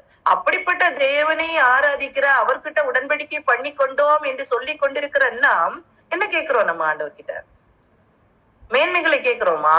இல்ல ஆண்டவரே நீர் தந்த ரட்சிப்பு எங்களுக்கு போதும் ஆண்டவரே, எப்படியாவது எங்களை ஜீவன் தப்ப நீர் வைத்திருக்கிறீரே, எப்படியாவது எங்களை மீட்டு கொண்டீங்களே, எங்களுக்கு எது இல்லைனாலும் அந்த மீட்பு தான் முக்கியம் அப்படின்னு சொல்லிட்டு நம்ம சொல்றோமா? இந்த தாட் இருக்குமானால் கர்த்தர் நமக்காக யுத்தம் செய்வார். இந்த தாட் நமக்காக இருக்கும், நமக்குள்ள இருக்குமானால் கண்டிப்பாக கர்த்தர் நமக்காக யுத்தம் செய்வார். ஏதேதோ காரியங்களை குறித்து நாம் கலங்கி கொண்டிருக்கிறோம். ஏதேதோ காரியங்கள் இந்த உலகத்துல வாழ்றது, நான் போன வாரமே சொன்னேன், உலகத்துல வாழ்றது நம்ம கொஞ்ச நாட்கள், ஆனா எத்தனாலா ஆண்டவரோடு இருக்க போறோம். அந்த அன்பு நமக்கு வருது ஆண்டவர்கிட்ட. ஆண்டவர் என்ன நடத்துவாரு. நான் பிரேயர் அதை சொல்லி கொடுக்கும் போதே சொன்னேன், நம்ம ஃபுல்லா சப்மிட் பண்ண முடியுதா ஆண்டவர்கிட்ட? நம்ம ஃபுல்லா நம்மளை சப்மிட் பண்ண முடியுதா? அவரை நம்ப முடியுதா? நம்பி இருந்தா கண்டிப்பா சப்மிட் பண்ணிருப்போம் இல்லையா? நம்பி இருந்தா சப்மிட் பண்ணிருப்போம். அவரை நம்ப முடியுதா? அப்படிப்பட்ட ஒரு நம்பிக்கை இல்லாத வாழ்க்கை தான் நான் வாழ்ந்துட்டு இருப்போம்னா கர்த்தர் நமக்காக யுத்தம் செய்கிறது சற்று கடினமாக இருக்கும். ஆனா இப்படி தங்களை தாழ்த்தின மக்களுக்காக கர்த்தர் எப்படி யுத்தம் செய்கிறார் அப்படிங்கிறத அடுத்தது நம்ம பார்ப்போம். சரியா? இப்படி தங்களை தாழ்த்துகிற மக்கள் கர்த்தரோடு உடன்படிக்கை பண்ணி கொண்டாங்க இல்லையா? யோசுவாவும் அவங்க இஸ்ரவேல் ஜனங்களோடு உடன்படிக்கை பண்ணி கொண்டாங்க. அடுத்த அதிகாரத்தை பாருங்க, யோசுவா 10ஆம் அதிகாரம். யோசுவா ஆயியை பிடித்து சங்காரம் பண்ணி எரிகோவுக்கும் அதன் ராஜாவுக்கும் செய்தபடி ஆயிக்கும் அதன் ராஜாவுக்கும் செய்ததையும் கிபியோனின் குடிகள் இஸ்ரவேலரோடே சமாதானம் பண்ணி அவர்களுக்குள் வாசமாயிருக்கிறதையும் எருசலேமின் ராஜாவாகிய அதோனி சேதே கேள்விப்பட்ட போது. யாரு? இந்த கிபியோனியர்கள் எப்படி இருக்கிறாங்க? இஸ்ரவேலரோட சமாதானம் பண்ணி அவங்க சந்தோஷமா இருக்காங்க. இஸ்ரவேலோட சமாதானம் பண்ணி சந்தோஷமா இருக்காங்க. அவங்க கேர் ஆஃப்ல இருக்காங்க. இப்படிங்கிறத கேட்ட உடனேயே அடுத்தது பாருங்க, கிபியோன் ராஜதானி பட்டணங்களில் ஒன்றை போல பெரிய பட்டணமும் ஆயை பார்க்கிலும் பெரிதுமா இருந்தபடியினால் அதன் மனுஷர் எல்லாரும் பலசாலிகளா இருந்தபடியினாலும் மிகவும் பயந்தார்கள். இப்ப கிபியோனியர்கள் யாருக்குள்ளால இருக்காங்க? யோசுவாக்கு உள்ளால அடிமைகளா இருக்காங்க. அவங்களுக்குள்ளாலதான் இருக்காங்க. நாம் கர்த்தருக்கு அடிமை. நாம் கர்த்தருக்குள்ளால வரும்போது அந்த அவங்க எப்படி அவங்க மற்றவங்க கண்கள்ல தெரியுறாங்க? ராஜதானி பட்டணங்களில் ஒன்றை போல, ஒரு ராஜா பெரிய பட்டணத்தை போல அவங்க கண்கள்ல தெரியுறாங்க. பட்டணத்தை பார்க்கலும் பெருசா இருக்குது. அந்த மக்கள் எல்லாரும் எப்படி இருக்காங்க? பலசாலிகளா இருக்கிறாங்க அப்படின்னு சொல்லிட்டு இந்த மக்களை பார்த்து பயப்படுகிறாங்க. யாரு? மற்ற ஜனங்கள். இந்த ஜனங்களை பார்த்து பயப்படுகிறார்கள். அதே மாதிரிதான் நாமும் இந்த எண்ணத்தோட இந்த தாட்டோட நாம் இருப்போமானால், இந்த கிபியோனியர்களை மாறி என்னதான் ஆண்டவரை உங்க கூட உடன்படிக்கை பண்ணினாலும் நான் எந்த மேன்மையும் உங்ககிட்ட கேட்கல, நீங்க எங்களை நடத்துறதுக்கு என்ன சித்தமோ நீங்க நடத்துங்க ஆண்டவரே, கர்த்தரிடத்துல ஒப்பு கொடுப்போமானால் நாம் மற்றவர்கள் பார்வையில பலசாலிகளா தான் தெரியும். கண்டிப்பா பலசாலிகளா தான் இருப்போம். நம்மளை பார்த்து மற்றவர்களுக்கு பயம் இருக்கும். கண்டிப்பா இருக்கும். கர்த்தருடைய பிள்ளைகளை குறித்து மற்றவர்கள் என்ன பேசினாலும் சரி, அவங்களுக்கு ஹார்ட்ல அவங்கள குறித்து பயம் கண்டிப்பா இருக்கும். சரியா? இந்த கிபியோனியர்கள் அவ்வளவுத்துக்கு தங்களை தாழ்த்துறாங்க. அவ்வளவு உடன்படிக்கை பண்ணின பிறகும் தங்களுடைய ஜீவன் தப்ப விடாதபடிக்கு எப்படினாலும் தப்பிடும் அப்படிங்கிற ஒரு தாட் வந்த பிறகும் எந்த மேன்மைகளையும் அவங்கள்ட்ட வைக்கல, எந்த கண்டிஷனும் அவங்கள்ட்ட கேட்கல, எந்த ஒரு காரியத்தையும் கேட்கல. நாங்க உங்க முன்னால அடிமைகளா இருக்கிறோம், நீங்க என்ன வேணுமோ நீங்க செய்யுங்க அப்படின்னு சொல்லிட்டு ஒப்பு கொடுக்குறாங்க இல்லையா? அன்னைக்கு அவங்களுக்கு யோசுவா கிட்ட ஒப்பு கொடுக்க முடியும்னா ஏன் நமக்கு இன்னைக்கு கர்த்தர் கிட்ட ஒப்பு கொடுக்க முடியாது? கர்த்தர் நமக்கு தீமை செஞ்சிருவாரா? அவர் தீமை செய்கிற தேவன் இல்லையே. அவர் நமக்கு நன்மை செய்கிற தேவன் இல்லையா? ஏன் நம்மளால ஒப்பு கொடுக்க முடியல? ஒப்பு கொடுத்தோமானால் நாமும் மற்றவருடைய பார்வையில் பலசாலிகளாக தான் இருப்போம். நாம் மற்றவர்கள் பார்வையில நாம் ஆண்டோடைய பிள்ளைகள், பாதுகாக்கப்பட்ட பிள்ளைகளாக நம்ம இருப்போம். நமக்கு எதிராக கண்டிப்பா சத்ரு வருவோம். இப்படி நாம் பாதுகாக்கப்பட்ட ஒரு கூட்டமாக நம்ம இருந்தாலும் நமக்கு முன்னால யார் வருவா? கண்டிப்பா வருவான் சத்ரு வருவான். பாருங்க எவ்வளவு கூட்டம் கூடி வாரான் பாருங்க. 10ஆம் அதிகாரம் 3ஆம் வசனத்துல சொல்லியிருக்கு, ஆகையால் எருசலேமின் ராஜாவாகிய அதோனி சேதேக் எப்ரோனின் ராஜாவாகிய யோகாமுக்கும் எர்மூத்தின் ராஜாவாகிய பீராமுக்கும் லாகீசின் ராஜாவாகிய அப்பியாவுக்கும் எக்லோனின் ராஜாவாகிய தேபீருக்கும் ஆள் அனுப்பி நாங்கள் கிபியோனை சங்கரிக்கும்படிக்கு நீங்கள் என்னிடத்தில் வந்து எனக்கு துணை செய்யுங்கள். அவர்கள் யோசுவாவோடும் இஸ்ரவேல் புத்திரோடும் சமாதானம் பண்ணினார்கள் என்று சொல்லி அனுப்பினார். இப்ப அவங்க 5 ராஜாக்கள் கூட்டம் கூடி வராங்க. இவங்க யார்கிட்டதான் சமாதானம் பண்ணிக்கிட்டாங்க? கர்த்தருடைய பிள்ளையாகிய யோசுவா கிட்ட சமாதானம் பண்ணி கொண்டாங்க. அவங்களுடைய பார்வைக்கு இப்ப இவங்க பெரிய ஜனங்களா தெரிகிறாங்க. இவங்க கூட்டம் கூடுறாங்க. எத்தனை பேரை கூட்டிட்டு வராங்க? 5 ராஜாக்களை கூட்டிட்டு வராங்க. 5 பட்டணத்தின் ராஜாக்களை கூட்டிட்டு வராங்க. சரியா? அப்படி எருசலேமின் ராஜா, எப்ரோனின் ராஜா, எர்முத்தின் ராஜா, லாகீசின் ராஜா, எக்லோனின் ராஜா என்கிற எமோரியரின் 5 ராஜாக்களும் கூட்டிக் கொண்டு அவர்களும் அவர்களுடைய எல்லா சேனைகளும் போய் கிபியோனுக்கு முன்பாக பாளையம் இறங்கி அதன் மேல் யுத்தம் பண்ணினார்கள். இவங்க என்ன செய்யறாங்க? கிபியோனுக்கு நேராக யுத்தம் பண்ண போறாங்க. இந்த யுத்தம் பண்ண போகும்போது இப்ப யாருடைய கண்ட்ரோல்ல கிபியோனியர்கள் இருக்கிறாங்க? யோசுவாவுடைய கண்ட்ரோல்ல இருக்கிறாங்க. இந்த யோசுவா கர்த்தருடைய பிள்ளைகளுடைய கண்ட்ரோல்ல இருக்காங்க. அடிமைகளா இருந்தாலும் அவங்க அதை ஏற்றுக்கொண்டு இருந்தாலும் உங்க சித்தத்தின்படி எங்களை நடத்துங்கன்னு சொல்லி தங்களை ஒப்பு கொடுத்து இருக்கும் போது இவங்க யார்கிட்ட ஓடி போறாங்க? தங்களுக்கு பிரச்சனைன்னு வரும்போது யோசுவா கிட்ட ஓடி போறாங்க. பாருங்க, அப்பொழுது கிபியோனின் மனுஷர் கில்காலில் இருந்த பாளையத்துக்கு யோசுவாவினிடத்தில் ஆள் அனுப்பி, உமது அடியாரை கைவிடாமல் சீக்கிரமா எங்களிடத்தில் வந்து எங்களை ரட்சித்து எங்களுக்கு துணை செய்யும். பர்வதங்களில் குடியிருக்கிற எமோரியரின் ராஜாக்கள் எல்லாரும் எங்களுக்கு விரோதமாய் கூடினார்கள் என்று சொன்னார்கள். இவங்க என்ன சொல்றாங்க? எங்களுக்கு விரோதமா ஜனங்கள் வராங்க. எங்களுக்கு விரோதமா ஜனங்கள் வராங்க, நீங்க எப்படியாவது என்ன செய்திருங்க, எங்களை நீங்க விடுவிச்சிருங்க அப்படின்னு சொல்லிட்டு யோசுவா கிட்ட கேக்குறாங்க. உடனே யோசுவாவும் அவனோட கூட சகல யுத்த மனுஷரும் சகல பராக்கிரமசாலிகளும் கில்காலில் இருந்து போனார்கள். எப்படி போறாங்க? ஏன் போனோம்? இந்த ஜனங்கள் தான் அழிக்கப்பட வேண்டிய ஜனங்கள் இல்லையா?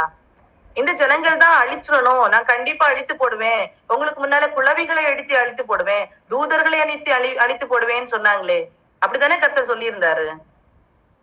யோசுவாவுக்கு இப்ப கோபம் வந்திருக்கு, நீங்க தந்திரமா ஒரு காரியத்தை செஞ்சு எங்களை வஞ்சித்து போட்டீங்க அப்படின்னு சொல்லியிருக்காரு. இப்போ இவர் விட்டிருந்தா என்ன ஆகும்?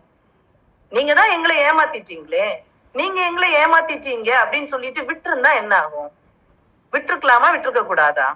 கண்டிப்பா விட்டுருக்கலாம் இல்லையா? ஆனா அவங்க உடன்படிக்கை பண்ணின பிறகு அவங்களுடைய மனநிலைமையை பாத்தீங்களா? அவங்களுடைய மனநிலைமையை பாத்தீங்களா?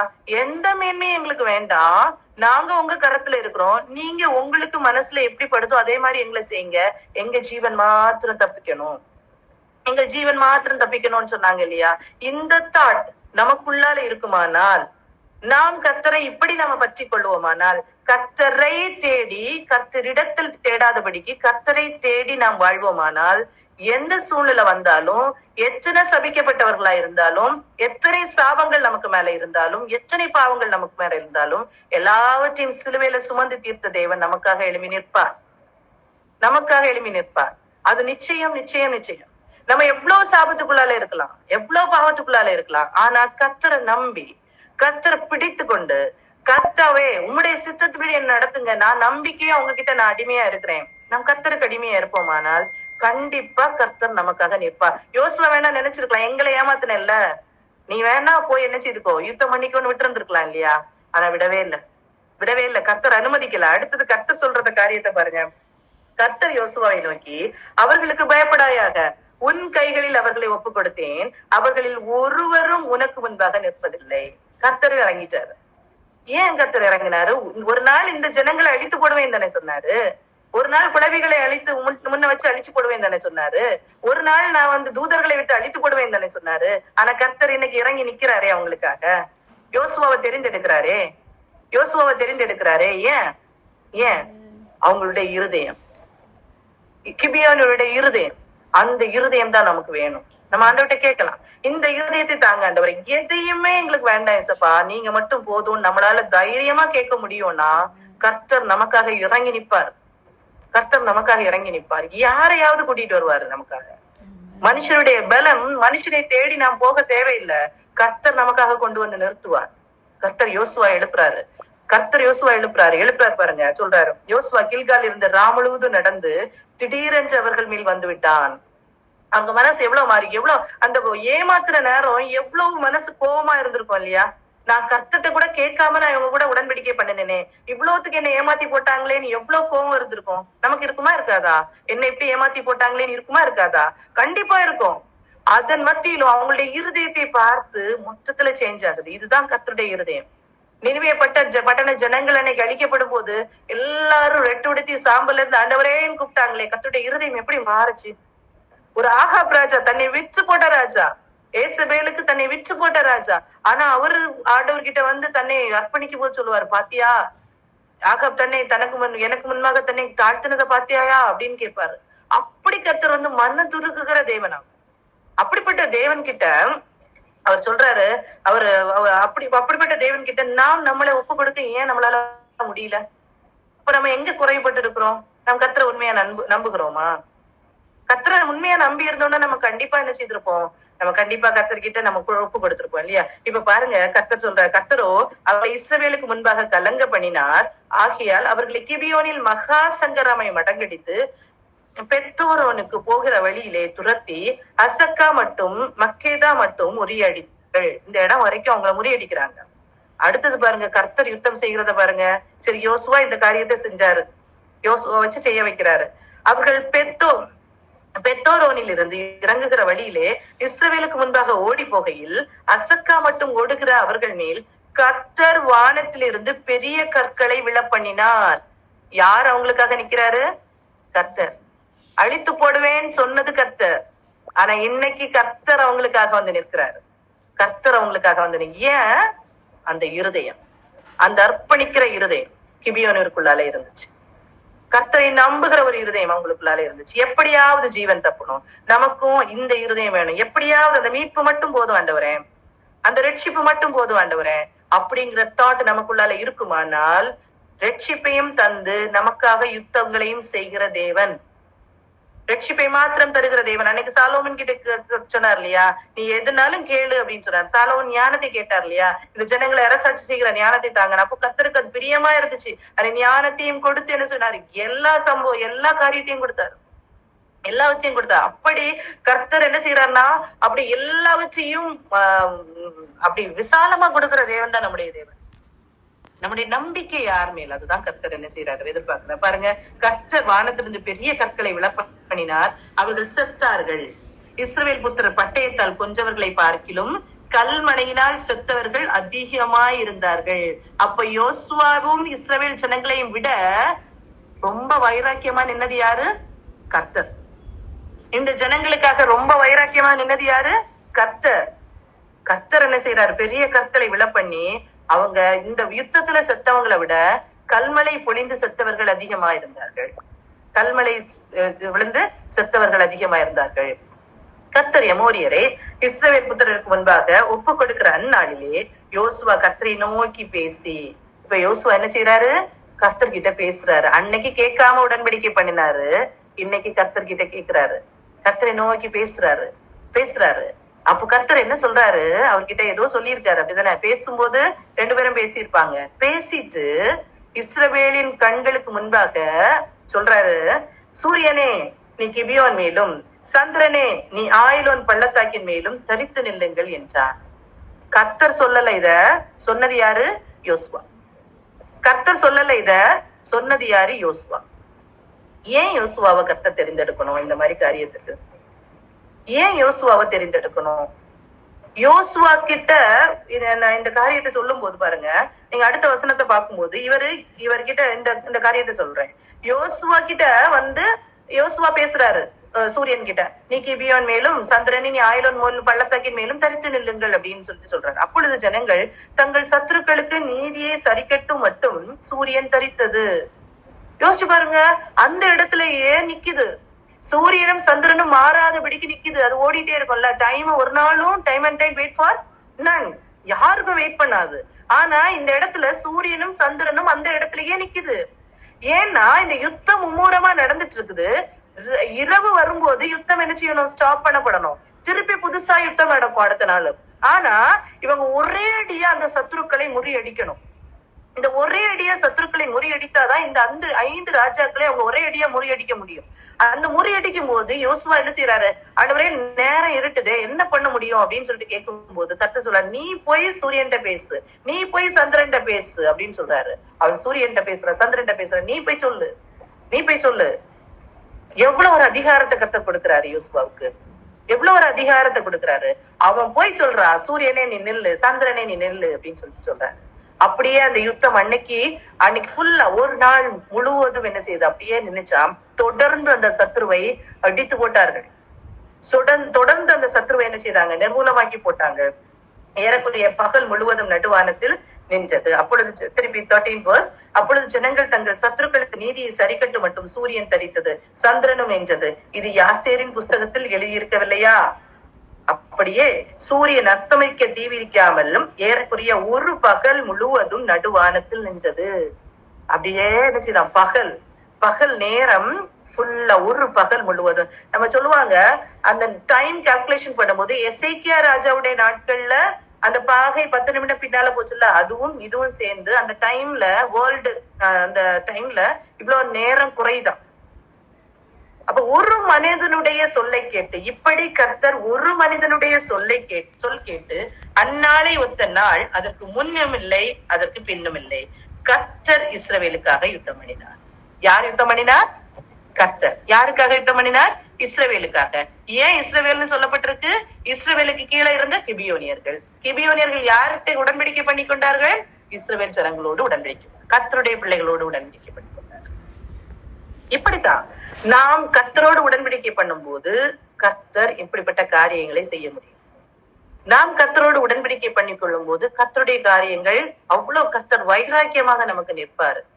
இந்த யோசுவா கிட்ட கர்த்தர் சொல்றாரு இல்லையா, இப்படி நீ செய், இப்படி நீ பண்ணணும், முழு அதிகாரத்தையும் யோசுவா கிட்ட கொடுக்குறாருல. யோசுவா எப்படிப்பட்ட மனுஷன் தெரியுமா? யோசுவா எப்படிப்பட்ட மனுஷன் தெரியுமா? மோசையோட அப்படியே கூட நடந்து மோசைக்கு பின்னால அப்படியே எல்லா காரியத்தையும் செஞ்சுட்டு இருந்தவரு. ஃபர்ஸ்ட் யாத்ராகம் 17ஆம் அதிகாரம் 10ஆம் வசனத்தை நீங்க பாத்தீங்கன்னா அமலேக்கியரோட யுத்தம் பண்ண போவாங்க. அந்த இடத்துல மோசே சொல்லுவாரு எப்படி யுத்தம் பண்ணணும்னு சொல்லுவாரு. அந்த யுத்தத்தை யார் நடத்துவா? யோசுவா நடத்துவாரு. இதுக்கு மேல யாத்ராகம் 33ஆம் அதிகாரம் 11ஆம் வசனத்துல சொல்லப்பட்டிருக்கும். ஏன் இந்த அதிகாரத்தை யோசுவா பெற்றுக்கொண்டார்? ஏன் இந்த அதிகாரத்தை யோசுவா பெற்றுக்கொண்டார்? இதையும் நம்ம பார்க்கணும். சும்மா ஒருத்தர்கிட்ட ஒரு அதிகாரம் கிடைக்காது. சும்மா நாம் அதிகாரத்தை பெற்றுக்கொள்ள முடியாது. சத்ருவுக்கு மேலான அதிகாரத்தை நாம் பெற்றுக்கொள்ளணும்னா நாமும் கிரயம் செலுத்த வேண்டியது இருக்குது இல்லையா? நான் இன்னைக்கு ஃபர்ஸ்ட் சொன்னேன், இந்த கிபியோனியர்கள் எப்படி சப்மிட் பண்ணாங்களோ அதே மாதிரி நாமும் கர்த்தரிடத்துல சப்மிட் பண்ணணும் அப்படின்னு சொன்னேன். அப்படி சப்மிட் பண்ணவங்களுக்காக கர்த்தர் வைராக்கியமாக நிற்பார். கர்த்தர் நமக்காக யுத்தம் செய்வார், நம்மளோட டிராவல் பண்ணி நம்மளை ரட்சிப்பார், நம்மளை நடத்துவார், எல்லா காரியத்தையும் செய்வார் அப்படிங்கிறதையும் நான் சொன்னேன். ரெண்டாவது, நாம் கர்த்தரால நடத்தப்படும் போது நாம் மற்றவர்களுக்காக கர்த்தருக்கு முன்பாக போய் நிற்கவும் பழகி கொள்ளணும். நான் மற்றவர்களுக்காக கர்த்தருக்கு முன்பாக போய் நிக்கணும். இன்னும் எத்தனையோ பேர் ஆண்டவர் அறியாம நிற்கிறாங்களே, இன்னும் ஆண்டவர் அறியாதபடிக்கு எத்தனையோ ஜனங்கள் நிற்கிறாங்களே, அவங்களுக்காக நாம் நிற்கணும். என்னைக்கும் கர்த்தர்கிடத்திலிருந்து நாம அப்படியே இருக்கிறதுக்கு அல்ல. நாம் கர்த்தரோடு இருக்கும்போது முதல்ல சின்ன பிள்ளைகளா இருக்கிறோம். வளர வளர கர்த்தரும் நம்ம கிட்ட இருந்து எக்ஸ்பெக்ட் பண்றாரு சம்திங். சோ இந்த யோசுவா போலையும் நாம இருக்கணும். ஏன்னா வெளிப்படுத்தல 5ஆம் அதிகாரத்துல இதை சொல்லிட்டு சொல்றேன். இப்ப இந்த இடத்துல சொல்லியிருப்போம் பாருங்க, ஆசரிப்பு கூடாரத்தை விட்டு பிரியாதிருந்தான் அப்படின்னு சொல்லியிருப்போம். இது எந்த இன்சிடென்ட்னா, அந்த கஞ்சுக்குட்டியை இஸ்ரவேல் ஜனங்கள் செய்து கர்த்தருக்கு கோபம் உண்டாக்கி மோசே அதற்காக காரியங்களை எல்லாம் செஞ்சு முடிச்ச பிறகு கர்த்தர் மோசையோட பேசுவார். எப்படி பேசுறாரா? ஒருவன் தன் சிநேகிதனோடே பேசுவது போல கர்த்தர் மோசையோட முகமுகமாய் பேசினார். பின்பு அவன் பாளையத்துக்கு திரும்பினான். நூனின் குமாரனாகிய யோசுவா என்னும் அவனுடைய பணிவிடைக்காரனாகிய வாலிபன் ஆசரிப்பு கூடாரத்தை விட்டு பிரியாதிருந்தார். எங்க கர்த்தர் பேசுவார் மோசே கிட்ட? ஆசரிப்பு கூடாரத்துல பேசுவாரு. கர்த்தர் பேசுவாரு. அங்க பயங்கர ஒரு பிரசன்னம், மேகம் போல ஒரு பிரசன்னம் இறங்கும். மோசே பேசுவாரு. இந்த இடத்துல முகமுகமாய் பேசினார்னு சொல்லப்பட்டிருக்கும். பேசி முடிச்சுட்டு மோசையும் என்ன அவருடைய கூடாரத்துக்கு போயிருவாரு. ஆனா இந்த பிரசன்னத்துக்காக காத்து யோசுவா என்ன செய்யறாரா? ஆசரிப்பு கூடாரத்தை விட்டு பிரியாம அப்படியே இருக்கிறாராம். இப்படிப்பட்ட காரியங்களை கர்த்தர் நோட் பண்ணிட்டே இருப்பாரு. நம்முடைய ஒரு காரியத்தையும் கர்த்தர் நோட் பண்ணிட்டே இருப்பாரு. நாம் எவ்வளவு வாஞ்சிக்கிறோம், கர்த்தருடைய பிரசன்னத்தை நாம் எவ்வளவு வாஞ்சிக்கிறோம்.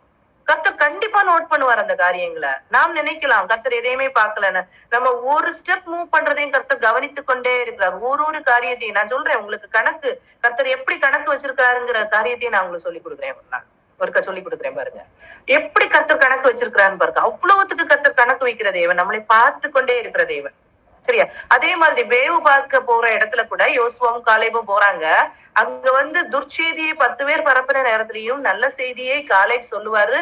யோசுவா அமைதியா அதை ஆமோதித்து கொண்டிருப்பாரு. இது ஒரு காரணம். இப்படிப்பட்ட காரணங்கள் எல்லாம் இருக்கும்போது யோசுவாவை என்ன செய்யறாங்க? தலைவராக கர்த்தர் நியமிக்கிறாரு. அப்போ இப்படி நடந்து வரும்போது யோசுவா 1ஆம் அதிகாரத்துல கர்த்தர் சொல்லுவாரு பாருங்க. யோசுவா 1ஆம் அதிகாரம் 8ஆம் வசனத்துக்கு அதுல ஃபுல்லா பாத்தீங்கன்னா நிறைய காரியங்கள் சொல்லப்பட்டிருக்கும். ஏன்னா இவர் பயப்படுவாரு. ஏன் பயப்படுறாருன்னா, மோசே கர்த்தருடைய தாசனாகிய மோசே மரிச்சு போறாரு. மரித்து போகும்போது இந்த ஏன் மோசையால என்றாக முடியல கானானுக்குள்ளால? இந்த ஜனங்கள் எரிச்சல் ஊட்டி அவரை அடிக்க வச்சுட்டாங்க. அந்த கண்மலையை பார்த்து பேசுன்னு சொன்ன இடத்துல அடிக்க வச்சுட்டாங்க. சரி, அதனால போக முடியல. இப்போ இவருக்கு தலைமை பொறுப்பு கொடுக்கப்படுது. இதே ஜனங்களை வழி நடத்தணும். என்னால எப்படி வழி நடத்த முடியும்? அந்த பயம் எல்லாம் இருக்கு. அப்போதான் கர்த்தர் சொல்றாரு, 7th verseல இருந்து பார்ப்போம். 6th இருந்து பாரு. பலன் கொண்டு திடமனதாயிரு, இந்த ஜனத்தின் பிதாக்களுக்கு நான் கொடுப்பேன் என்று ஆணையிட்ட தேசத்தை நீ இவர்களுக்கு பங்கிடுவாய். நீ என்ன செய்வ? பங்கிட்டு கொடுப்பா அவங்களுக்கு அப்படின்னு சொல்லுவாரு. என் தாசனாகிய மோசே உனக்கு கற்பித்த நியாய பிரமாணத்தின் படியெல்லாம் செய்ய கவனமா இருக்க மாத்திரம் மிகவும் பலன் கொண்டு திடமனதாயிரு. நீ போகும் இடமெல்லாம் புத்திமானாய் நடந்து கொள்ளும்படிக்கு அதை விட்டு வலதுபுறம் இடதுபுறம் விலகாதிருப்பாயாக. இந்த நியாய பிரமாண புஸ்தகத்தை மட்டும் நீ என்ன செய்துக்கோ? பார்த்து நடந்துக்கோ அப்படின்னு சொல்லிட்டு கர்த்தர் சொல்றாரு. நீ பலம் கொண்டு திடமனதா இரு. நீ போகிற இடத்துல எல்லாம் புத்திமானே நடந்து கொள்ளுவ. ஆனா இதெல்லாம் பண்றதுக்கு நீ என்ன செய்யணும்? நியாயப்பிரமாண புஸ்தகத்தை விட்டு நீ வலதுபுறமோ இடதுபுறமோ மாறாம இருக்கணும். இந்த நியாயப்பிரமாண புஸ்தகம் உன் வாயை விட்டு பிரியாதிருப்பதாக, அது பிரியக்கூடாது. இதில் எழுதியிருக்கிறபடியெல்லாம் நீ செய்ய கவனமா இருக்கும்படி இரவும் பகலும் அதை தியானித்து கொண்டிருப்பாயாக. அப்பொழுது நீ உன் வழியை வாய்க்க பண்ணுவாய், அப்பொழுது புத்திமானையும் நடந்து கொள்ளுவாய். நமக்கு நிறைய காரியங்கள் என்ன செய்யல, வாய்க்கல இல்லையா? நமக்கு நிறைய காரியம் நான் போன வாரம் சொல்லி கொடுத்தேன். எப்படி நாம் ஆயத்தப்பட்டா ஒரு ஜெயம் கொள்ளுகிற வாழ்க்கையை வாழ முடியும். நம் ஸ்கூல்ல உள்ள ஸ்கூலிங்ஸ் படிக்கும் போது பிள்ளைகளுக்கு கற்றுக் கொடுக்கிற காரியங்கள் எல்லாத்துலயும் எவ்வளவு இம்பார்ட்டன்ஸ் கொடுக்குறோம், எவ்வளவு புக்ஸ் வாங்கி கொடுக்குறோம், எவ்வளவு காரியத்தை பிள்ளைகளுக்கு நம்ம சொல்றோம். ஆனா இங்க என்ன சொல்லியிருக்கு? நீ புத்திமானே நடந்து கொள்ளணும்னா, உன்னுடைய கையின் பிரயாசங்கள் வாய்க்கப்படணும்னா, உன் வழி எல்லாத்துலயும் அது சரியா இருக்கணும்னா நீ என்ன செய்யணும்? இரவும் பகலும் அதை தியானித்துக் கொண்டிருப்பாயாக. இந்த வசனத்துக்கு நாம் எத்தனை பேர் நடுங்குகிறோம்? இந்த வசனத்தின்படி எத்தனை பேர் நம்ம வாழுறோம்? இன்னைக்கு இரவும் பகலும் பிள்ளைகளுக்கு நாம் கற்றுக் கொடுக்கிறது என்ன இல்லையா? இந்த உலகத்துல நம்ம அப்படிப்பட்ட உலகத்துலதான் வாழ்ந்து கொண்டு இருக்கிறோம். இன்னைக்கு பிள்ளைகளுக்கு திரும்பி பார்க்க முடியாத அளவுக்கு, அடுத்த சந்ததி இல்லாமல் போகிற அளவுக்கு சத்துரு எஜுகேஷன் மூலமாக பிள்ளைகளை பிடித்து கொண்டு இருக்கிறான். எஜுகேஷனே பெரிய இது. வேற நிறைய காரியங்கள் இருக்கு, உலகத்தின் காரியங்கள் வேற நிறைய இருக்கு, உலகத்தின் அசுத்தங்கள் வேற நிறைய இருக்கு. அந்த அசுத்தம் இல்லாதபடிக்கு ஒரு நேரிய பாதைன்னு சொல்றதுக்கு இந்த எஜுகேஷன் ஒரு பேரியரா இருக்கு பிள்ளைங்களுக்கு. நான் கற்றுக்கொள்ள வேண்டான்னு சொல்லல, படிக்க வேண்டான்னு சொல்லல. ஆனா எதுக்கு நம்ம முக்கியத்துவம் கொடுக்கிறோம்? எதுக்கு முக்கியத்துவம் கொடுக்கிறோம்? நம்ம பிள்ளைகளுக்கு அந்த உலகத்தின் ஆக்சுவலி சத்ருவாகிய சாத்தான் வஞ்சிப்பானே தவிர எதிர்த்து நம்ம கிட்ட போராட ரொம்ப முடியாது. அவன் வஞ்சிப்பான். ஏவாளையே வஞ்சிக்கதான் செஞ்சான், ஏமாற்றதான் செய்வான். நாம் நிறைய இடத்துல வஞ்சிக்கப்படுகிறோம். நம்ம இன்னைக்கு பிள்ளைகள் எப்படி இருந்தா போதும்னு நினைக்கிறோம்? நம்ம பிள்ளைகள் நம்ம பிளீசிங்கா இருந்தா போதும், அந்த பிள்ளைகள் நல்ல பிள்ளைகளா இருந்தா போதும், சன்மார்க்கரா இருந்தா போதும்னு நம்ம நினைக்கிறோம். இல்ல, நம்முடைய பிள்ளைகள் சன்மார்க்கர்களா இருந்தா மாத்திரம் போராது. நம்முடைய பிள்ளைகள் ஸ்பிரிச்சுவல் பிள்ளைகளா இருக்கணும், ஆண்டோடைய பிள்ளைகளா இருக்கணும். அதுக்கு என்ன செய்யும்? இரவும் பகலும் அதை தியானித்துக் கொண்டிருப்பாயாக. இன்னைக்கு இதெல்லாம் வஞ்சகமா இன்னைக்கு எஜுகேஷன் பிள்ளைகளுக்கு அது ஒரு தடையா இருக்குது. எஜுகேஷன் உண்மையிலே சொல்றேன், எஜுகேஷன் தடையா இருக்கு. எந்த இடத்துலயும் திரும்ப கூடாதபடிக்கு. எஜுகேஷன் மட்டும் கிடையாது, வேலை பாக்குறவங்களா இருந்தாலும் சரிதான். இன்னைக்கு டைம் இல்ல, ஓட்டம் ஓட்டம் ஓட்டம் தான். காலையில முதல் ஈவினிங் வரைக்கும், நைட் வரைக்கும். இன்னைக்கு கம்பெனிஸா இருக்கட்டும், இல்ல காலேஜ்லயா இருக்கட்டும், இன்னைக்கு எத்தனை அந்த நாக்கு அது இதுன்னு என்னென்னமோ சொல்லி ஏதோ ஃபைல்ஸ் ரெடி பண்ணுங்க. எல்லா ஃபைலும் ஒரே ஃபைலா தான் இருக்கும். இதுல இருக்கதா அதுல இருக்கும், அதுல இருக்கதா இதுல இருக்கும். ஆனாலும் அதை பண்ணு இதை பண்ணு அதை பண்ணுன்னு சொல்லிட்டு ஃபுல்லா என்கேஜ்டா பீப்புள வச்சிருக்காங்க. மக்களுக்கு டைம் இல்ல. இன்னைக்கு வஞ்சிக்கப்பட்டு கொண்டிருக்கிறோம்.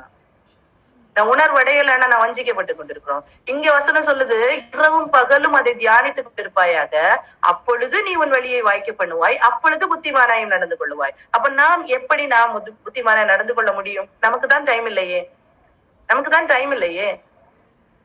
இல்லையா? இன்னைக்கு உலகத்துல சின்ன பிள்ளைல இருந்து நம்ம கற்றுக் கொடுக்கறது என்னது? பிள்ளைகளுக்கு நல்லா படிக்கணும், உலகத்துல நல்ல அந்தஸ்தா வாழணும், நல்ல நிலைமையில இருக்கணும், அதை அம்மா அப்பா பார்த்து சந்தோஷப்படணும், எல்லாரும் பார்த்து சந்தோஷப்படணும். இததான் நாம் கற்றுக் கொடுக்கிறோம் இல்லையா?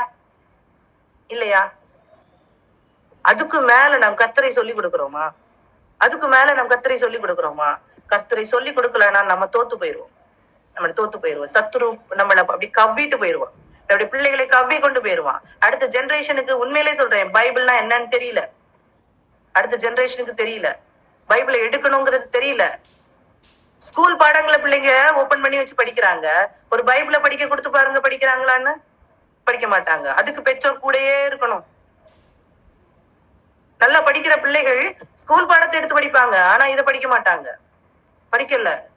அப்படியே படிச்சாலும் எதுக்காக படிப்பாங்க தெரியுமா? எக்ஸாமுக்காக, பிரைஸ்க்காக படிப்பாங்க. ஆசையோட படிக்கிறதே கிடையாது. ஆனா அந்த ஆண்டவர் அதை விரும்பல. கர்த்தர் எதை விரும்புறாரு? நீ முழு ஹிருதயத்தோடும் முழு ஆத்மாவோடும் முழு பலத்தோடும் என்னிடத்துல அன்பு கூறுவாயானால், அந்த அன்புதான் கத்தப்ப. இந்த கிபியோனியர்களுக்கு அந்த அன்பு இருந்துச்சு. எப்படியாவது என் ஜீவன் தப்பிக்கணும், இதே மாதிரி எப்படியாவது என் பிள்ளைகள் ரட்சிக்கப்படணும், எப்படியாவது என் குடும்பம் ரட்சிக்கப்படணும், இப்படிங்கிற தாட் நமக்குள்ளால இருக்குமானால் நாம் கர்த்தருக்கு முதலிடம் கொடுப்போம். கர்த்தர் நமக்காக வைராக்கியமாக நிற்பாரு. நமக்கு என்ன தேவையோ கர்த்தர் வைராக்கியமா நிற்பாங்க. கர்த்தர் வைராக்கியமா கண்டிப்பா நிப்பாங்க. அப்படி நிக்கும் போதுதான் நம்ம என்ன செய்வோம், காக்கப்படுவோம். அல்லனா வேற எத்தனை ராஜாக்களை கூட்டிட்டு வந்தாங்க, எத்தனை ராஜாக்களுக்கு சேர்ந்து வந்தாங்க கிபியோனியர்கள் அடிக்க முடிஞ்சுச்சா? இல்லையே, முடியலையே. இப்படித்தான் நமக்காக நம்ம கர்த்தர்கிட்ட நிக்கும் போது நமக்காக எத்தனை கண்டிப்பா நமக்கு விரோதமாக பகைஞர்கள் எழும்புவாங்க, எனிமீஸ் எழும்பதான் செய்வாங்க. கண்டிப்பா அது நடக்கும். ஆனா நாம் கர்த்தரை பற்றி கொண்டு நிற்போமானால் கர்த்தர் வைராக்கியமாக நமக்காக நிற்பார். ஏன்னா முற்றிலுமாக நம்ம என்ன செய்யணும், அழித்து போடணும். நம்ம ஏதோ சின்ன ஒரு வெற்றி கிடைச்சிச்சு அப்படின்னு சொல்லிட்டு நம்ம கூலாயிடக்கூடாது. அதுதான் முக்கியம். ஏன் அவன் நிக்க சொன்னா சூரியனையும் சந்திரனையும்? கர்த்தர் ஏற்கனவே அழித்து போட்டார். நிறைய பேரை செத்து போயிட்டாங்க, அவங்க கீழேதான் போறாங்க. ஆனா முற்றிலுமாக முற்றிலுமாக முற்றிலுமாக அந்த காரியத்துல ஜெயம் கிடைக்கிற வரைக்கும் என்ன செய்யணும், சத்துருக்கு முன்பாக நம்ம நின்று போராடணும். அப்படி போராடுகிற பலனை நாம் பெற்றுக்கொள்ள வேண்டும். சரியா? அப்படிப்பட்ட பலத்தை நம்ம என்ன செய்யணும், பெற்றுக்கொள்ளணும். வெளிப்படுத்தினல் விசேஷம் 1ஆம் அதிகாரம் 6ஆம் வசனம்னு நினைக்கிறேன். நம்ம கர்த்தருக்கு முன்பாக நம்ம ராஜாக்களும் ஆசாரியர்களுமாக கர்த்தர் வைத்திருக்கிறார். நம்மிடத்தில் அன்பு கூர்ந்து தமது ரத்தத்தினாலே நம்முடைய பாவங்கள நம்மை கழுவி தம்முடைய பிதாவாகிய தேவனுக்கு முன்பாக நம்மை ராஜாக்களும் ஆசாரியர்களும் ஆக்கின அவருக்கு மகிமையும் வல்லமையும் என்றென்றைக்கும் உண்டாயிருப்பதாக. நாம் கர்த்தருக்கு முன்பாக எப்படி நிக்கிறோம், நம்மை ராஜாக்களும் ஆசாரியர்களுமாக ஆக்கி வச்சிருக்காங்க. யார் ஆசாரியர்கள்? யார் ஆசாரியர்கள்? மற்ற ஜனங்களுக்காக பாவ மன்னிப்பை பெற்றுக் கொடுக்கிறவர்கள், மற்ற ஜனங்களுக்காக பரிந்து பேசுகிறவர்கள். நாம் அந்த ஊழியத்தை செய்யணும்னா நாமும் இந்த யோசுவா போல கர்த்தருடைய பாதத்துல நிக்கணும். நாம் அந்த காரியத்தை செய்யாதபடிக்கு நம்ம போய் நிக்க முடியாது. அப்பதான் கர்த்தர் சொல்லுவாரு, நீ போய் பேசு, நீ போய் சாத்தாண்ட போரிடு, நீ போய் நில்லு. அந்த அதிகாரத்தை கர்த்தர் அப்பதான் நமக்கு தருவார். அப்படி இல்லைன்னா தர முடியாது. அந்த அதிகாரத்தை நாம் பெற்றுக்கொள்ள வேண்டுமானால் நாம் விலைக்கிரயம் செலுத்தியாக வேண்டும். அந்த விலைக்கிரயத்தை நாம் செலுத்துவோமானால் கர்த்தர் கண்டிப்பா என்ன செய்வாரு, நிப்பாரு. இத கடைசி வரைக்கும் யோசுவா கை கொண்டாரா அப்படின்னு கேட்டா கண்டிப்பா கை கொண்டாரு. யோசுவா 24ஆம் அதிகாரம், யோசுவா 24ஆம் அதிகாரம் 15ஆம் வசனத்தை எடுத்து பாருங்க. யோசுவா 24ஆம் அதிகாரம் 15ஆம் வசனம். கர்த்தரை சேவிக்கிறது உங்கள் பார்வைக்கு ஆகாததாய் கண்டால் பின்ன யாரை சேவிப்பீர்கள் என்று இன்று தெரிந்து கொள்ளுங்கள். நதிக்கு அப்புறத்தில் உங்கள் பிதாக்கள் சேவித்த தேவர்களை சேவிப்பீர்களோ? நீங்கள் வாசம் பண்ணுகிற தேசத்து குடிகளாகி எமோரியரின் தேவர்களை சேவிப்பீர்களோ? நானும் என் வீட்டாருமோ என்றால் கர்த்தரையே சேவிப்போம், நானும் என் வீட்டாருமோ என்றால் கர்த்தரையே சேவிப்போம். இப்படின்னு கடைசி வரைக்கும் மரிக்கிற நேரத்துல அவர் திருப்பி இஸ்ரவேல் ஜனங்களுக்கு சொல்றாரு, நீங்க என்னுடைய காலம் முடிய போகுது, நீங்க இப்படி எல்லாம் வழிநடத்தி வந்த கர்த்தரை நினைத்துக் கொள்ளுங்கள், கர்த்தரை நினைத்து திருப்பி நீங்க பின்வாங்கி போயிடாதீங்க அப்படின்னு சொல்றாரு. சொல்லும் போது சொல்றாரு, நீங்க யாரை சேவிக்க போறீங்க? நான் கர்த்தரை, நானும் என் வீட்டார் போயிட்டால் கர்த்தரையே சேவிப்போம் அப்படின்னு சொல்லிட்டு அவர் ஸ்ட்ராங்கா சொல்றாரு இல்லையா? இந்த ஒரு ஸ்ட்ராங்னஸ் நாம் கர்த்தரிடத்திலிருந்து பெற்றுக்கொள்ள வேண்டும். நாம் அதற்கு விலை கிரயம் செலுத்தி கர்த்தருடைய பாதத்திலிருந்து கர்த்தருடைய ஆலோசனையை கேட்காதபடிக்கு நாம் அப்படி நிக்க முடியாது. நாம் அந்த அதிகாரத்தை பெற்றுக்கொள்ள முடியாது. அந்த அதிகாரத்தை பெற்றுக் கொண்டால் தான் நாம் சத்ருவை எதிர்க்க முடியும். இல்லைன்னா நம்ம சத்ருவை எதிர்க்க முடியாது. எப்படி நம்ம எதிர்க்க முடியும்? நமக்கு எப்படி அந்த அதிகாரம் கிடைக்கும்? அந்த அதிகாரத்தை கர்த்தர் நாம் பெற்றுக்கொள்ளணும்னா நாம் கர்த்தருடைய பாதத்துல இருந்துதான் ஆகணும். சரியா? நீங்க பாருங்க, நான் முடிக்கிறேன். ஆதி யோசுவா 11ஆம் அதிகாரம் 19ஆம் வசனத்தை பார்த்து பாருங்க. அதுக்கப்புறம் தொடர்ந்துள்ள வசனங்கள் நீங்க வாசிச்சீங்கன்னா அந்த 5 ராஜாக்களும் கொல்லப்படுவார்கள், இந்த காரியங்கள் எல்லாம் சொல்லப்பட்டிருக்கும். சரியா? 5 ராஜாக்களும் கொல்லப்படுவார்கள், இந்த காரியங்கள் எல்லாம் சொல்லியிருக்கோம். 19ஆம் வசனத்தை பாருங்க. கிபியோனின் குடிகளாகிய ஏவியரை தவிர ஒரு பட்டணமும் இஸ்ரவேல் புத்திரரோடு சமாதானம் பண்ணவில்லை. மற்றெல்லா பட்டணங்களையும் யுத்தம் பண்ணி பிடித்தார்கள். மற்ற எல்லா பட்டணத்தையும் யுத்தம் பண்ணி தான் பிடிச்சாங்க. ஆனா சமாதானம் பண்ணி பிடித்துக் கொள்ளப்பட்ட பட்டணம் இந்த கிபியோனின் பட்டணம் மட்டும். ஏன்? கிபியோனியர்கள் தாங்களாக முன்வந்து உடன்படிக்கை பண்ணி கொண்டார்கள். அழிக்கப்பட வேண்டிய பட்டணம், அழிக்கப்பட வேண்டிய பட்டணம். ஆனா இன்னைக்கு என்ன செய்யற, உடன்படிக்கை பண்ணப்பட்டு கர்த்தருக்கு அடிமைகளாக மாற்றப்பட்ட போது கர்த்தர் அவங்களுக்கு எதிராக வந்த யுத்தத்துல கர்த்தர் நின்னார். ஒரு யோசுவாவை பயன்படுத்துறான். இதே மாதிரிதான் நாம் என்ன செய்யணும்னா மற்றவங்களுக்காக நிக்கணும். நம்ம முதல்ல அர்ப்பணிக்கணும். ஆண்டவர்கிட்ட அர்ப்பணித்து நாம் வளரும் போது யோசுவாக்களாக எழும்பி நிற்கணும். நாம் எழும்பி நிற்கணும். எழும்பி நின்று கர்த்தருடைய பாதத்துல இருந்து நாம் பெற்றுக்கொள்ளும் போதுதான் மற்றவர்களுக்கு நாம் என்ன செய்ய முடியும், நாம் ஒரு பலனாக நாம் அவங்களுக்கு விடுதலை வாங்கி கொடுக்கிறவர்களாக நாம் மாற முடியும். நாம் இன்னைக்கு விடுதலை வாங்கி கொடுக்க முடியுதா? உண்மையிலே நான் சொல்றேன், நான் அண்டர்ஸ்டாண்ட் பண்ற வரைக்கும் நான் சொல்றேன், உண்மையா வாஞ்சியோட நாம் கர்த்தரை தேடுவோமானால் உண்மையான இருதயத்தோடு, ஒரு திறந்த இருதயத்தோடு கர்த்தரை வாஞ்சையை தேடுகிற ஒரு இருதயம் இருக்குமானால் யாரானாலும் கர்த்தர் கூட்டி கொண்டு வந்து நம்முடைய காரியத்தை நிறைவேற்றி கொடுப்பார். யாரானாலும் கர்த்தர் கூட்டி கொண்டு வருவார். அந்த கிருபை நமக்கு கிடைக்கும். அந்த கிருபை நமக்கு கிடைக்கும். நம்முடைய இருதயத்தை பார்க்கிற தேவன் அவர். நம்முடைய இருதயத்தை பார்க்கிற தேவன் அவர். சரியா? அந்த இருதயத்தை பார்த்துதான் கர்த்தர் நமக்கு என்ன செய்வாரு. நீங்க பாருங்க, சங்கீதம், நான் முடிக்கிறேன் ஆனாலும் பாருங்க, சங்கீதம் 103 அதிகாரம், சங்கீதம் 103 அதிகாரம் 8ஆம் வசனத்துல இருந்து நான் வாசிக்கிறேன். எவ்வளவு கர்த்தர் சொல்றாரு பாருங்க. கர்த்தர் உருக்கமும் இரக்கமும் நீடிய சாந்தமும் மிகுந்த கிருபையும் உள்ளவர். அவர் எப்பொழுதும் கடிந்து கொள்ளார், என்றைக்கும் கோபம் கொண்டிரார். அவர் நம்முடைய பாவங்களுக்கு தக்கதாக நமக்கு செய்யாமலும் நம்முடைய அக்கிரமங்களுக்கு தக்கதாக நமக்கு சரி கட்டாமலும் இருக்கிறார். யோசிச்சு பாருங்க, நம்முடைய பாவங்களுக்கு தக்கதாக அவர் செஞ்சிருந்தா நம்ம இன்னைக்கு நிக்க முடியுமா? இந்த இடத்துல அவருடைய பாதத்துல இருக்க முடியுமா? நம்முடைய அக்கிரமங்களுக்கு தக்கதாக நமக்கு சரி கட்டாம இன்னும் கர்த்தரை நம்ம புரிந்து கொள்ளுகிற இடம் எங்கதான் நம்ம வந்திருக்கோம். நம்ம எவ்வளவு புரிஞ்சு கொள்கிறோம். நம்முடைய பிரேயர்ஸ் எல்லாம் பார்க்கும்போது உண்மையிலேயே நார்மல் ஒரு கிறிஸ்டியன் பிரேயர்ஸ் எல்லாம் பார்க்கும்போது உண்மையிலேயே நாம் கர்த்தரை கட்டளை போட்டு கொண்டு இருக்கிறோம். ஆண்டவரை இப்படி செய்யுங்க, ஆண்டவரை இப்படி செய்யுங்க, ஆண்டவரை இப்படி செய்யுங்க, ஆண்டவரை அப்படி செஞ்சுதாங்க, ஆண்டவரே. அப்படி கேட்கக்கூடாது. எப்படி கிபியோனியர்கள் நீங்க என்ன வஞ்சித்து போட்டீங்களேன்னு யோசுவா கேட்கும் போது, நாங்க உங்களுக்கு அடிமைதான், என்னன்னாலும் செய்யுங்கன்னு சொல்லிட்டு அந்த ரட்சிப்பை மாத்திரம் பெற்றுக்கொண்டாங்களே, அந்த ஜீவனை மாத்திரம் பெற்றுக்கொண்டாங்களே, அதே மாதிரி முழுமையாக என் தேவன் எனக்கு தீமை செய்கிற தேவன் அல்ல என்று அர்ப்பணித்து, ஆண்டவரே உங்க சித்தம் போல என்ன நடத்துங்க இசப்பான்னு ஒப்பு கொடுத்தோம்னா அவர் நடத்துற மாதிரி நம்மளை வாழ்க்கை செழுமையா இருக்காது. அவ்வளவு சமாதானமா நடத்துவார், அவ்வளவு சந்தோஷமா நடத்துவார். மனுஷனா இருக்கிற நமக்கு கலக்கங்கள் வரும், வராதுன்னு நான் சொல்லவே மாட்டேன். கலக்கங்கள் வரும். ஆனா தாவீது எப்படி தன்னை திடப்படுத்தி கொண்டாரோ அதே மாதிரி நாம் திடப்படுத்தப்படுவோம். பாருங்க, நமக்கு பாவங்களுக்கு தக்கதாக நம்முடைய நீதியினால நம்ம போய் நிக்க முடியாது இல்லையா?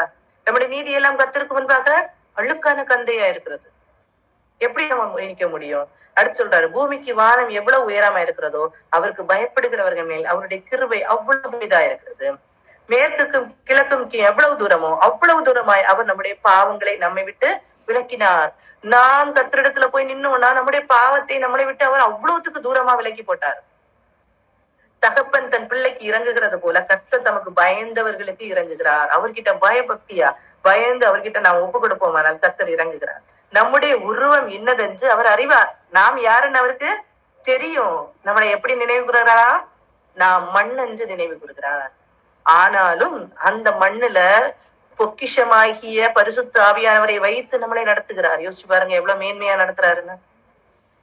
மனுஷருடைய நாட்கள் புல்லுக்கு ஒப்பா இருக்கிறது, வெளியின் புஷ்பத்தை போல பூக்கிறார். காற்றின் மேல் வீசின உடனே அது இல்லாமற் போயிற்று, அது இருந்த இடமும் இனி அதை அறியாது. கர்த்தருடைய கிருபையோ அவருக்கு பயந்தவர்கள் மேலும் அவருடைய நீதி அவர்கள் பிள்ளைகளுடைய பிள்ளைகள் மேலும் அநாதியா என்றைக்கும் உள்ளது. அவருடைய உடன்படிக்கையை கை கொண்டு அவருடைய கட்டளைகளின்படி செய்ய நினைக்கிறவர்கள் மேலேயே உள்ளதும். கட்டளையின்படி செய்ய நினைக்கிறவர்கள் மேலேயே உள்ளது. யோசிச்சு பாருங்க எவ்வளவு கிருபையா கர்த்தர் சொல்றாரு. கட்டளையின்படி நடக்கிறவர்கள் எல்லார் மேலும் சொல்லல கர்த்தர், நடக்கிறவர்கள் மேல் சொல்லல, கட்டளையின்படி செய்ய நினைக்கிறவர்கள் மேலேயே உள்ளது. ஏன்னா நம்ம அவருடைய கட்டளைகளின்படி எல்லாத்தையும் பெர்ஃபெக்டா செய்யறோமான்னு கேட்டா இல்ல. ஆனா நான் வாஞ்சிக்கணும், நாம் செய்யணும், நினைக்கணும். அப்படி நினைக்கும் போது அவருடைய உடன்படிக்கையை நம்ம அப்படி நினைக்கும் போது கர்த்தர் நம்மளை பிள்ளைகளாக எடுத்து என்ன செய்வார்? அரவணைத்து வைத்துக் கொள்வார். வாஞ்சிக்கணும், நாம் குறைவுள்ளவர்கள் அப்படிங்கிறத நம்ம நினைக்கணும். நாம் குறைபட்டு இருக்கிறோம் நினைக்கணும். நம்மை நிதானித்து பார்க்கணும். பார்த்து ஆண்டவரே உங்களுடைய அளவுக்கு நான் வர முடியாது, ஆனா நானாகவே வந்திருக்கிறேன்னு சொன்ன மாதிரி நாம் கர்த்தரிடத்துல ஒப்பு கொடுப்போமானால், உங்க சித்தத்தை என்ற வாழ்க்கையில நிறைவேற்றுங்க உண்மையான நம்பிக்கை வைப்போமானால் கர்த்தர் நமக்காக வைராக்கியமாக நிற்பார். சரிமா? அவ்வளவு வைராக்கியமா நிற்பார். இந்த கிபியோனியர்களை யாரு கொண்டு போடுவா தெரியுமா? 2 சாமுவேல் 21ஆம் அதிகாரத்துல சவுல் இந்த கிபியோனியர்களை கொல்லும் போது என்ன நடக்கும்? தாவீது அப்ப அங்க அரசாட்சி செய்வாரு. அந்த நாட்கள்ல பஞ்சம் ஏற்படும். அந்த கர்த்தர் உடன்படிக்கையை மீறாதவர். இந்த சவுல் அப்படி ஈஸியா கொண்டு போட்டுருவாரு. ஆனா அவங்களுக்காக அந்த இஸ்ரவேல் ஜனங்கள் பஞ்சத்துல போவாங்க. அப்படி கர்த்தர் ஒரு காரியத்தை ஞாபகப்படுத்தி வச்சிருக்கிறவராகும் நம்முடைய கர்த்தர். ஒரு காரியத்தை ஞாபகப்படுத்தி வச்சிருக்கிறவராக நம்முடைய கர்த்தர். தெரியுமா? இன்னொரு காரியம் நான் சொல்றேன் பாருங்க. ஆதியாகமம் 34 நான் அப்படி நினைச்சேன், எப்படி உங்களுக்கு இந்த கிருபை கிடைச்சது? எல்லாரும் கொல்லப்பட்டாங்களே, எல்லாரும் கொல்லப்பட்டாங்களே, எல்லாரும் அழிக்கப்பட்டாங்க, எல்லாரும் யுத்தம் செஞ்சுதான் பிடிச்சாங்க. ஆனா இந்த கிபியோனியர்களுக்கு மட்டும் இந்த கிருபை எப்படி கிடைச்சது? இல்லையா? எல்லாமே கர்த்தருடைய கிருபையினாலதான் வருது இல்லையா? கர்த்தர் எப்படி கணக்கு வச்சிருக்காருன்னு பாருங்க. ஆதியாகமம் 34 அதிகாரம் 2 வசனத்தை எடுத்து பாருங்க. ஆதியாகமம் 34 அதிகாரம், அதுல ஒரு இன்சிடென்ட் சொல்லப்பட்டிருக்கோம். யாக்கோபுடைய பிள்ளைகள், யாக்கோபுடைய பிள்ளை மகள் தீனாள் என்ன செய்யறா? வெளியே போய் பாத்துட்டு வரேன் அப்படின்னு சொல்லிட்டு அவ போறா இல்லையா? அங்க போகும் அந்த இன்சிடென்ட் உங்களுக்கு தெரிஞ்சிருக்கும்னு நினைக்கிறேன். தெரியலன்னா நீங்க 34 அந்த அதிகாரம் 34 நீங்க வாசிச்சீங்கன்னா தெரியும். அந்த இடத்துல என்ன செய்யறாங்கன்னா, யார் வராங்க? அவளை ஏவியன் ஆகிய ஏமோரின், செகண்ட் வேர்ஸ், அவளை ஏவியன் ஆகிய ஏமோரின் குமாரனும் அத்தேசத்தின் பிரபுவாகிய சீகேம் என்பவன் கண்டு அவன் மேல் மோகம் கொண்டு அவளை என்ன செய்யறான்? தீட்டுப்படுத்துறான். யாரு? ஏவியனான ஏமோரின் குமாரன். இவன் ஒரு ஏவியன். நான் சொன்னேன்ல, கிபியோனியர். இந்த ஏவியனான ஏமோரின் குடும்பத்திற்கு யாக்கோபின் பிள்ளைகள் செய்த காரியம் என்ன? ஏமாச்சி போடுவாங்க இல்லையா? நீங்க விருத்தர சேதனம் பண்ணிக்கொள்ளுங்க, நீங்க விருத்த சேதனம் பண்ணிக்கொண்டா நாங்க என்ன செய்வோம், எங்களுடைய பெண்ணை திருமணம் பண்ணி தருவோம்னு சொல்லுவாங்க.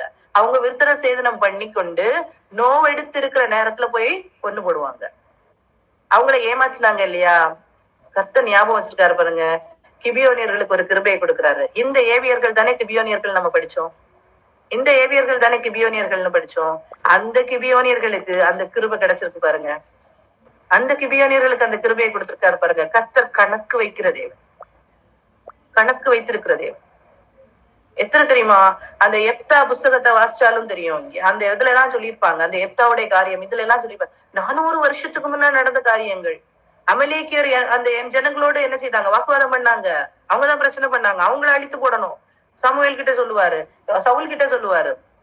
கர்த்தர் எல்லாத்திற்கும் கணக்கு வைத்திருக்கிறார். நம்ம செய்யற ஒரு காரியத்துக்கும் கர்த்தர் கணக்கு வைத்திருக்கிறார். நாம் என்ன கணக்கு ஒப்புவிக்கிறோம் கர்த்தருக்கு? ஒவ்வொரு நாளும் நாம் என்ன கணக்கு ஒப்புவிச்சுக்கிட்டு இருக்கோம்? நல்ல கணக்கு நம்ம மேல எழுதப்பட்டிருக்கிறா, இல்ல தீமையான கணக்குகள் எழுதப்பட்டிருக்கிறதா? நம்ம யோசிச்சு பார்ப்போம். கர்த்தர் ஒரு ஆளுக்காக நின்னாங்கன்னா யாரும் எதிர்த்து நிக்க முடியாது. வசனம் சொல்லுது இல்லையா? கர்த்தர் நமக்கு கூட நின்னா யாரும் நமக்கு எதிர்த்து நிக்க முடியாது. அது உண்மை, அது உண்மை.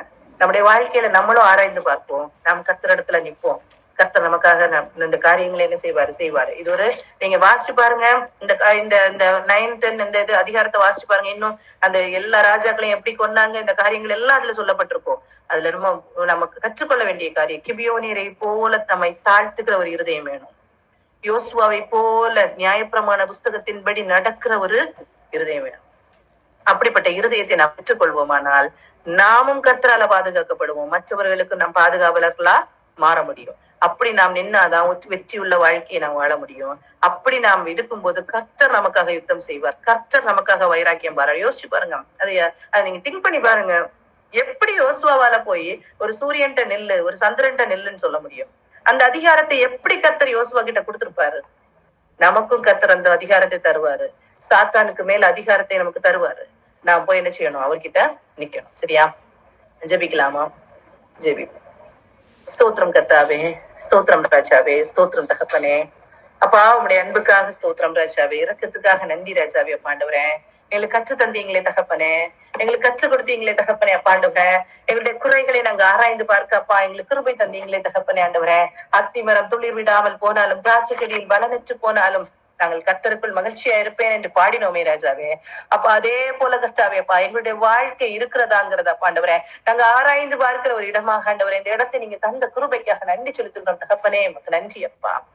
நன்றி ராஜாவே, நன்றி ராஜாவே, நன்றி தகப்பனே அப்பா. உமக்கு கோடான கோடி ஸ்தோத்திரம் ஆண்டவரே, கோடான கோடி ஸ்தோத்திரம் தகப்பனே. அப்பா ஆண்டவரே, எங்களையே நாங்க ஆராய்ந்து பார்க்கிறோம் தகப்பனே.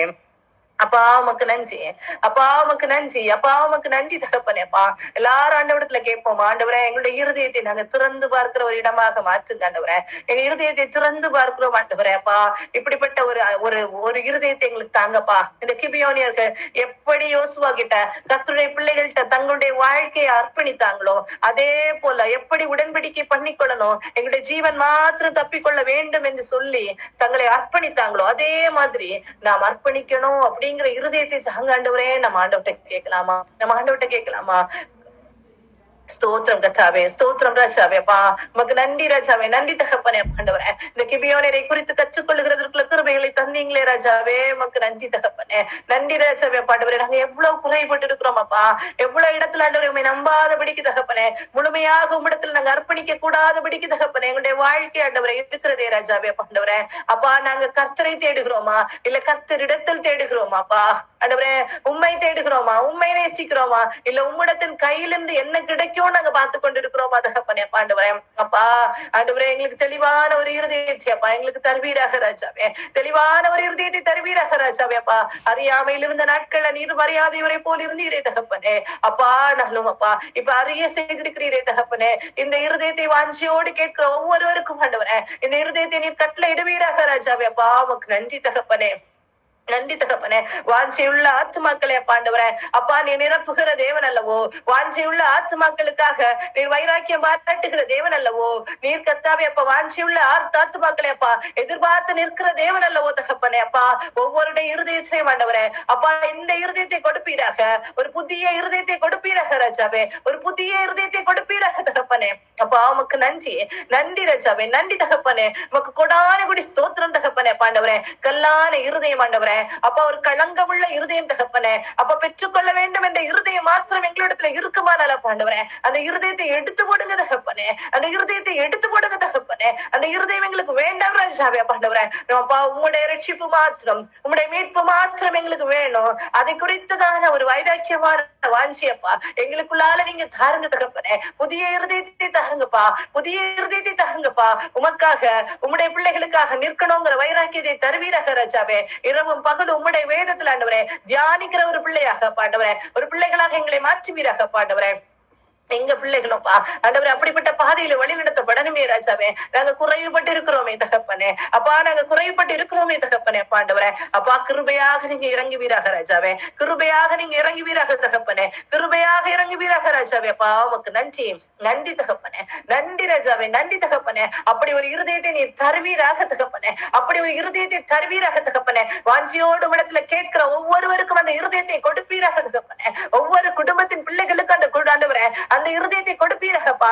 எங்க குடும்பத்தை முழுவதுமையாக ஆண்டவரே உம்மிடத்துல ஒப்பு கொடுக்கிறோம் தகப்பனே. எங்க பிள்ளைகள் ஒருவேளை சன்மார்க்கமாக மட்டும் இருந்தார்கள், ஆனால் ஆண்டவரே அது போதாதே ராஜாவேப்பா. உம்மை தேடுகிற ஒரு இருதயம் அப்பா, உமக்கு அடிமையாக வாழுகிற ஒரு இருதயம் அப்பா ஒவ்வொரு பிள்ளைகளுக்கு நீங்க கொடுக்க வேண்டுமாறு செபிக்கிறோம் தகப்பனே. அல்லேலூயா, உமக்கு நன்றி அப்பா, நன்றி தகப்பனே, நன்றி தகப்பனே. இன்னும் உண்மை அறியாதபடிக்கு எத்தனை ஜனங்களை ஆண்டவரே உண்மை அறியாதபடிக்கு தகப்பனே நீ தேவன் என்று அறிந்து தகப்பனே அப்பா உம்மிடத்துல உடன்படிக்கை பண்ண கூடாதபடிக்கு தகப்பனே அப்பா இருதயம் கட்டினத்தோடு இருக்கிற மக்கள் உண்டே தகப்பனே. அப்பா ஆண்டவரே இந்த கிபியோனியர்கள் உம்மோடு உடன்படிக்கை பண்ணி கொண்டார்கள், ஆனா அவர்களை எதிர்த்து வந்த ராஜாக்களும் இந்த மேன்மைகளை மகத்துவங்களை அறிந்தவர்கள் தானே தகப்பனே. ஆனால் உடன்படிக்கை பண்ணி கொள்ளுகிற அந்த கிருபை அவங்களுக்கு கிடைக்கலையே தகப்பனே. அந்த இருதயத்தை அப்பா ஆண்டவரே உம்மோடு உடன்படிக்கை பண்ண கூடாதபடிக்கு இருக்கிற ஒவ்வொரு இருதயங்களோட நீங்க பேசுங்க தகப்பனே, ஒவ்வொரு இருதயங்களோட பேசுங்கப்பா. நீர் சிந்தனை ரத்தம் ஆண்டவரே இந்த உலகத்தை மீட்டுக்கொள்ள அல்லவோ தகப்பனே, இந்த உலகத்தை மீட்டுக்கொள்ள அல்லவோ தகப்பனே, இந்த உலகத்தை மீட்டுக்கொள்ள அல்லவோ தகப்பனே ஆண்டவரே. எல்லாருக்காகவும் நீர் சிந்தினீர் அல்லவோ தகப்பனே, இந்த உலகத்தின் மக்கள் எல்லாருக்காகவும் சிந்தினீர் அல்லவோ தகப்பனே. அந்த ரத்தம் வீணாய் போக கூடாதேப்பா, ஒவ்வொருவருக்காகவும் சிந்தப்பட்ட ரத்தம் வீணாய் போக கூடாது தகப்பனே. அப்ப ஒவ்வொருவரும் அதை புரிந்து கொள்ளுகிற அந்த இருதயத்தை நீர் கொடுப்பீராக ராஜாவே, அந்த இருதயத்தை கொடுப்பீராகப்பா. எத்தனை ஜனங்களப்பா உண்மை அறியாதபடிக்கு விக்கிரகங்களுக்கு பின்னால நின்று கொண்டிருக்கிறாங்களே தகப்பனே. எப்படியாவது எங்களுக்கு விமோசனம் கிடைக்குமா என்று சொல்லி ஆண்டவரே அப்ப பார்த்து கொண்டு நிற்கிறார்களே தகப்பனே.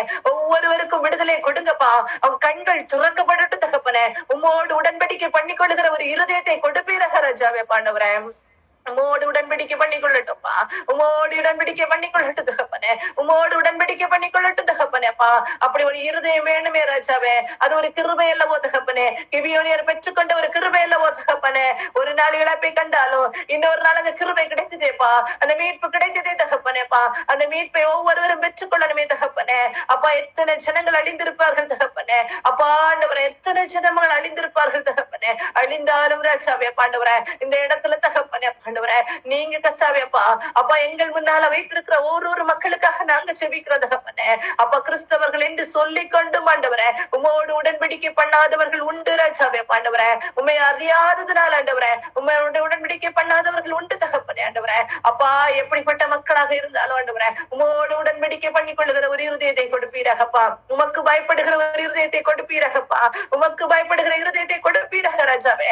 உமக்கு பயப்படுகிற ஜனங்களுக்காக வைராக்கியம் பாராட்டுகிற தேவனீர் அல்லவோ ராஜாவே பாண்டவரே. நாங்கள் மண்ணென்று நினைவு கூறுகிறீரே தகப்பனே. நாங்கள் மண்ணல்லவோ ராஜாவே பாண்டவரே. உம்முடைய பொக்கிஷமாகிய பரிசுத்த ஆவியானவரை பாண்டவரே எங்களுக்குள்ளால வைத்தியங்களை நடத்துகிறீரே ராஜாவே பாண்டவரே. வானத்தையும் பூமியும் படைத்த தேவனப்பா.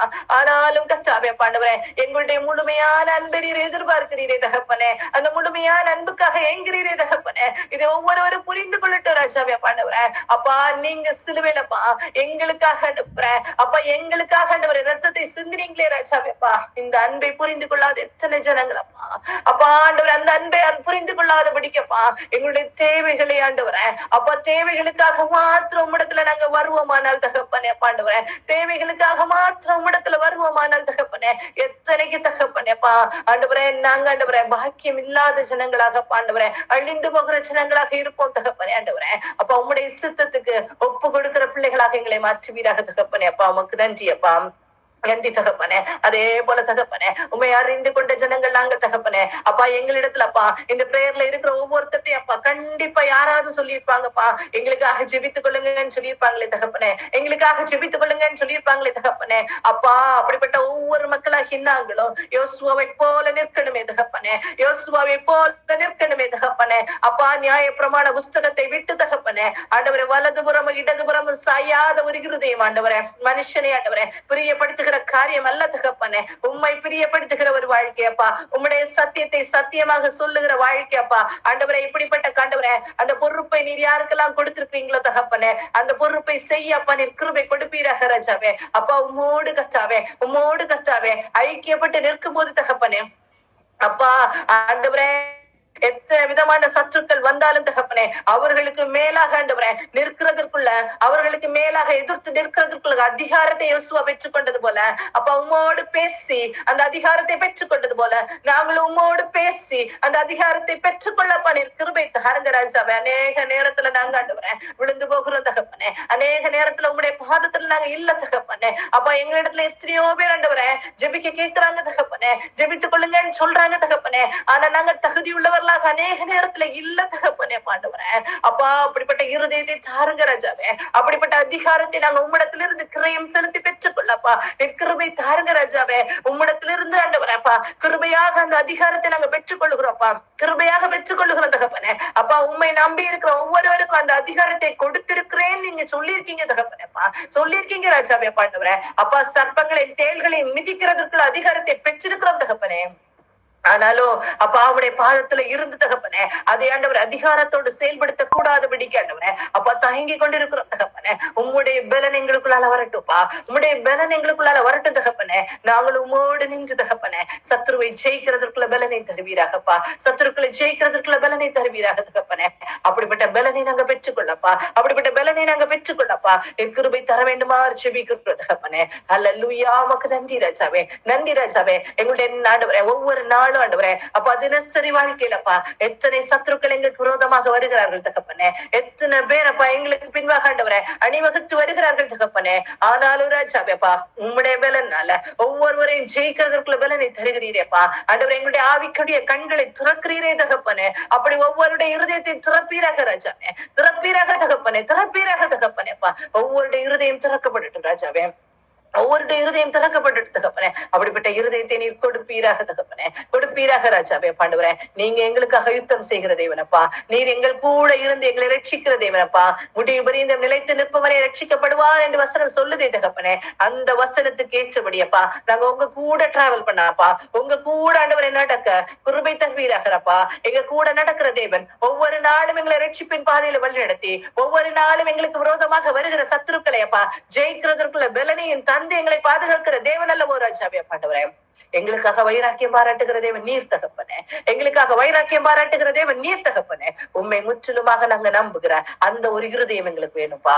அது முற்றிலுமாக உண்மை நம்புகிற இருதயத்தை தாருங்கப்பா. உம்முடைய சித்தத்துக்கு ஒப்பு கொடுத்த கிபியோனியரை போல நாங்களும் உம்முடைய சித்தத்துக்கு முழுமையாக ஒப்பு கொடுக்க முழுமையாகப்பா. ஒரு பாட்டு இல்ல தகப்பனே. முழுமையாக எங்களுடைய வாழ்க்கையை ஒப்பு கொடுக்கப்பா. நிற்கிருபை தருவீராக ராஜாவே. அறியாமையை மாற்றி போடுங்கப்பா. அறியாமையின் இருளை மாற்றி கொடுங்கப்பா. உங்க மேல இன்னும் இன்னும் நம்பிக்கை வரணும்னா உண்மை நாங்க இன்னும் இன்னும் அறியணுமே தகப்பனே, இன்னும் அறியணுமே தகப்பனே. உண்மை அறிய அறிய அறிய அறிய தகப்பனே, உண்மையில நம்பிக்கை கூடுமே ராஜாவேப்பா. அந்த நம்பிக்கையை நாங்க பெற்றுக்கொள்ளப்பா. அது அது அது அந்த அறிவை நாங்க பெற்றுக்கொள்ளும் போதப்பா நித்திய ஜீவன் எங்களுக்கு முன்பாக நிற்கிறதேப்பா. உண்மை அறிந்து கொள்வதே நித்திய ஜீவன் என்று வசனம் சொல்லுதேப்பா. உண்மை அறிந்து கொள்வதே நித்திய ஜீவன் என்று சொல்லுதே தகப்பனேப்பா. முழுமையாகவுமே அறிந்து உம்மிடத்துல நாங்க ஒப்பு கொடுக்கும் போதப்பா நித்திய ஜீவன் எங்களுக்காக திறந்து வைக்கப்பட்டிருக்கிறதேப்பா. நித்திய ஜீவன் எங்களுக்காக திறந்து வைக்கப்பட்டிருக்கிறது தகப்பனே. அதை நோக்கி ஓட, லக்கை நோக்கி ஓடப்பா எங்களுக்கு கிருபைகளை தர வேண்டும் ஜெபிக்கிற தகப்பனே. அப்பா இந்த கூடுகையில இருக்கிற ஒரு பிள்ளைகளையும் ஆண்டவரே ஆசீர்வதித்து ஜெபிக்கிறோம் ஆண்டவரே. பிள்ளைகளை குறித்ததான பாரத்தோடு இருக்கிறவர்கள் உண்டு தகப்பனேப்பா.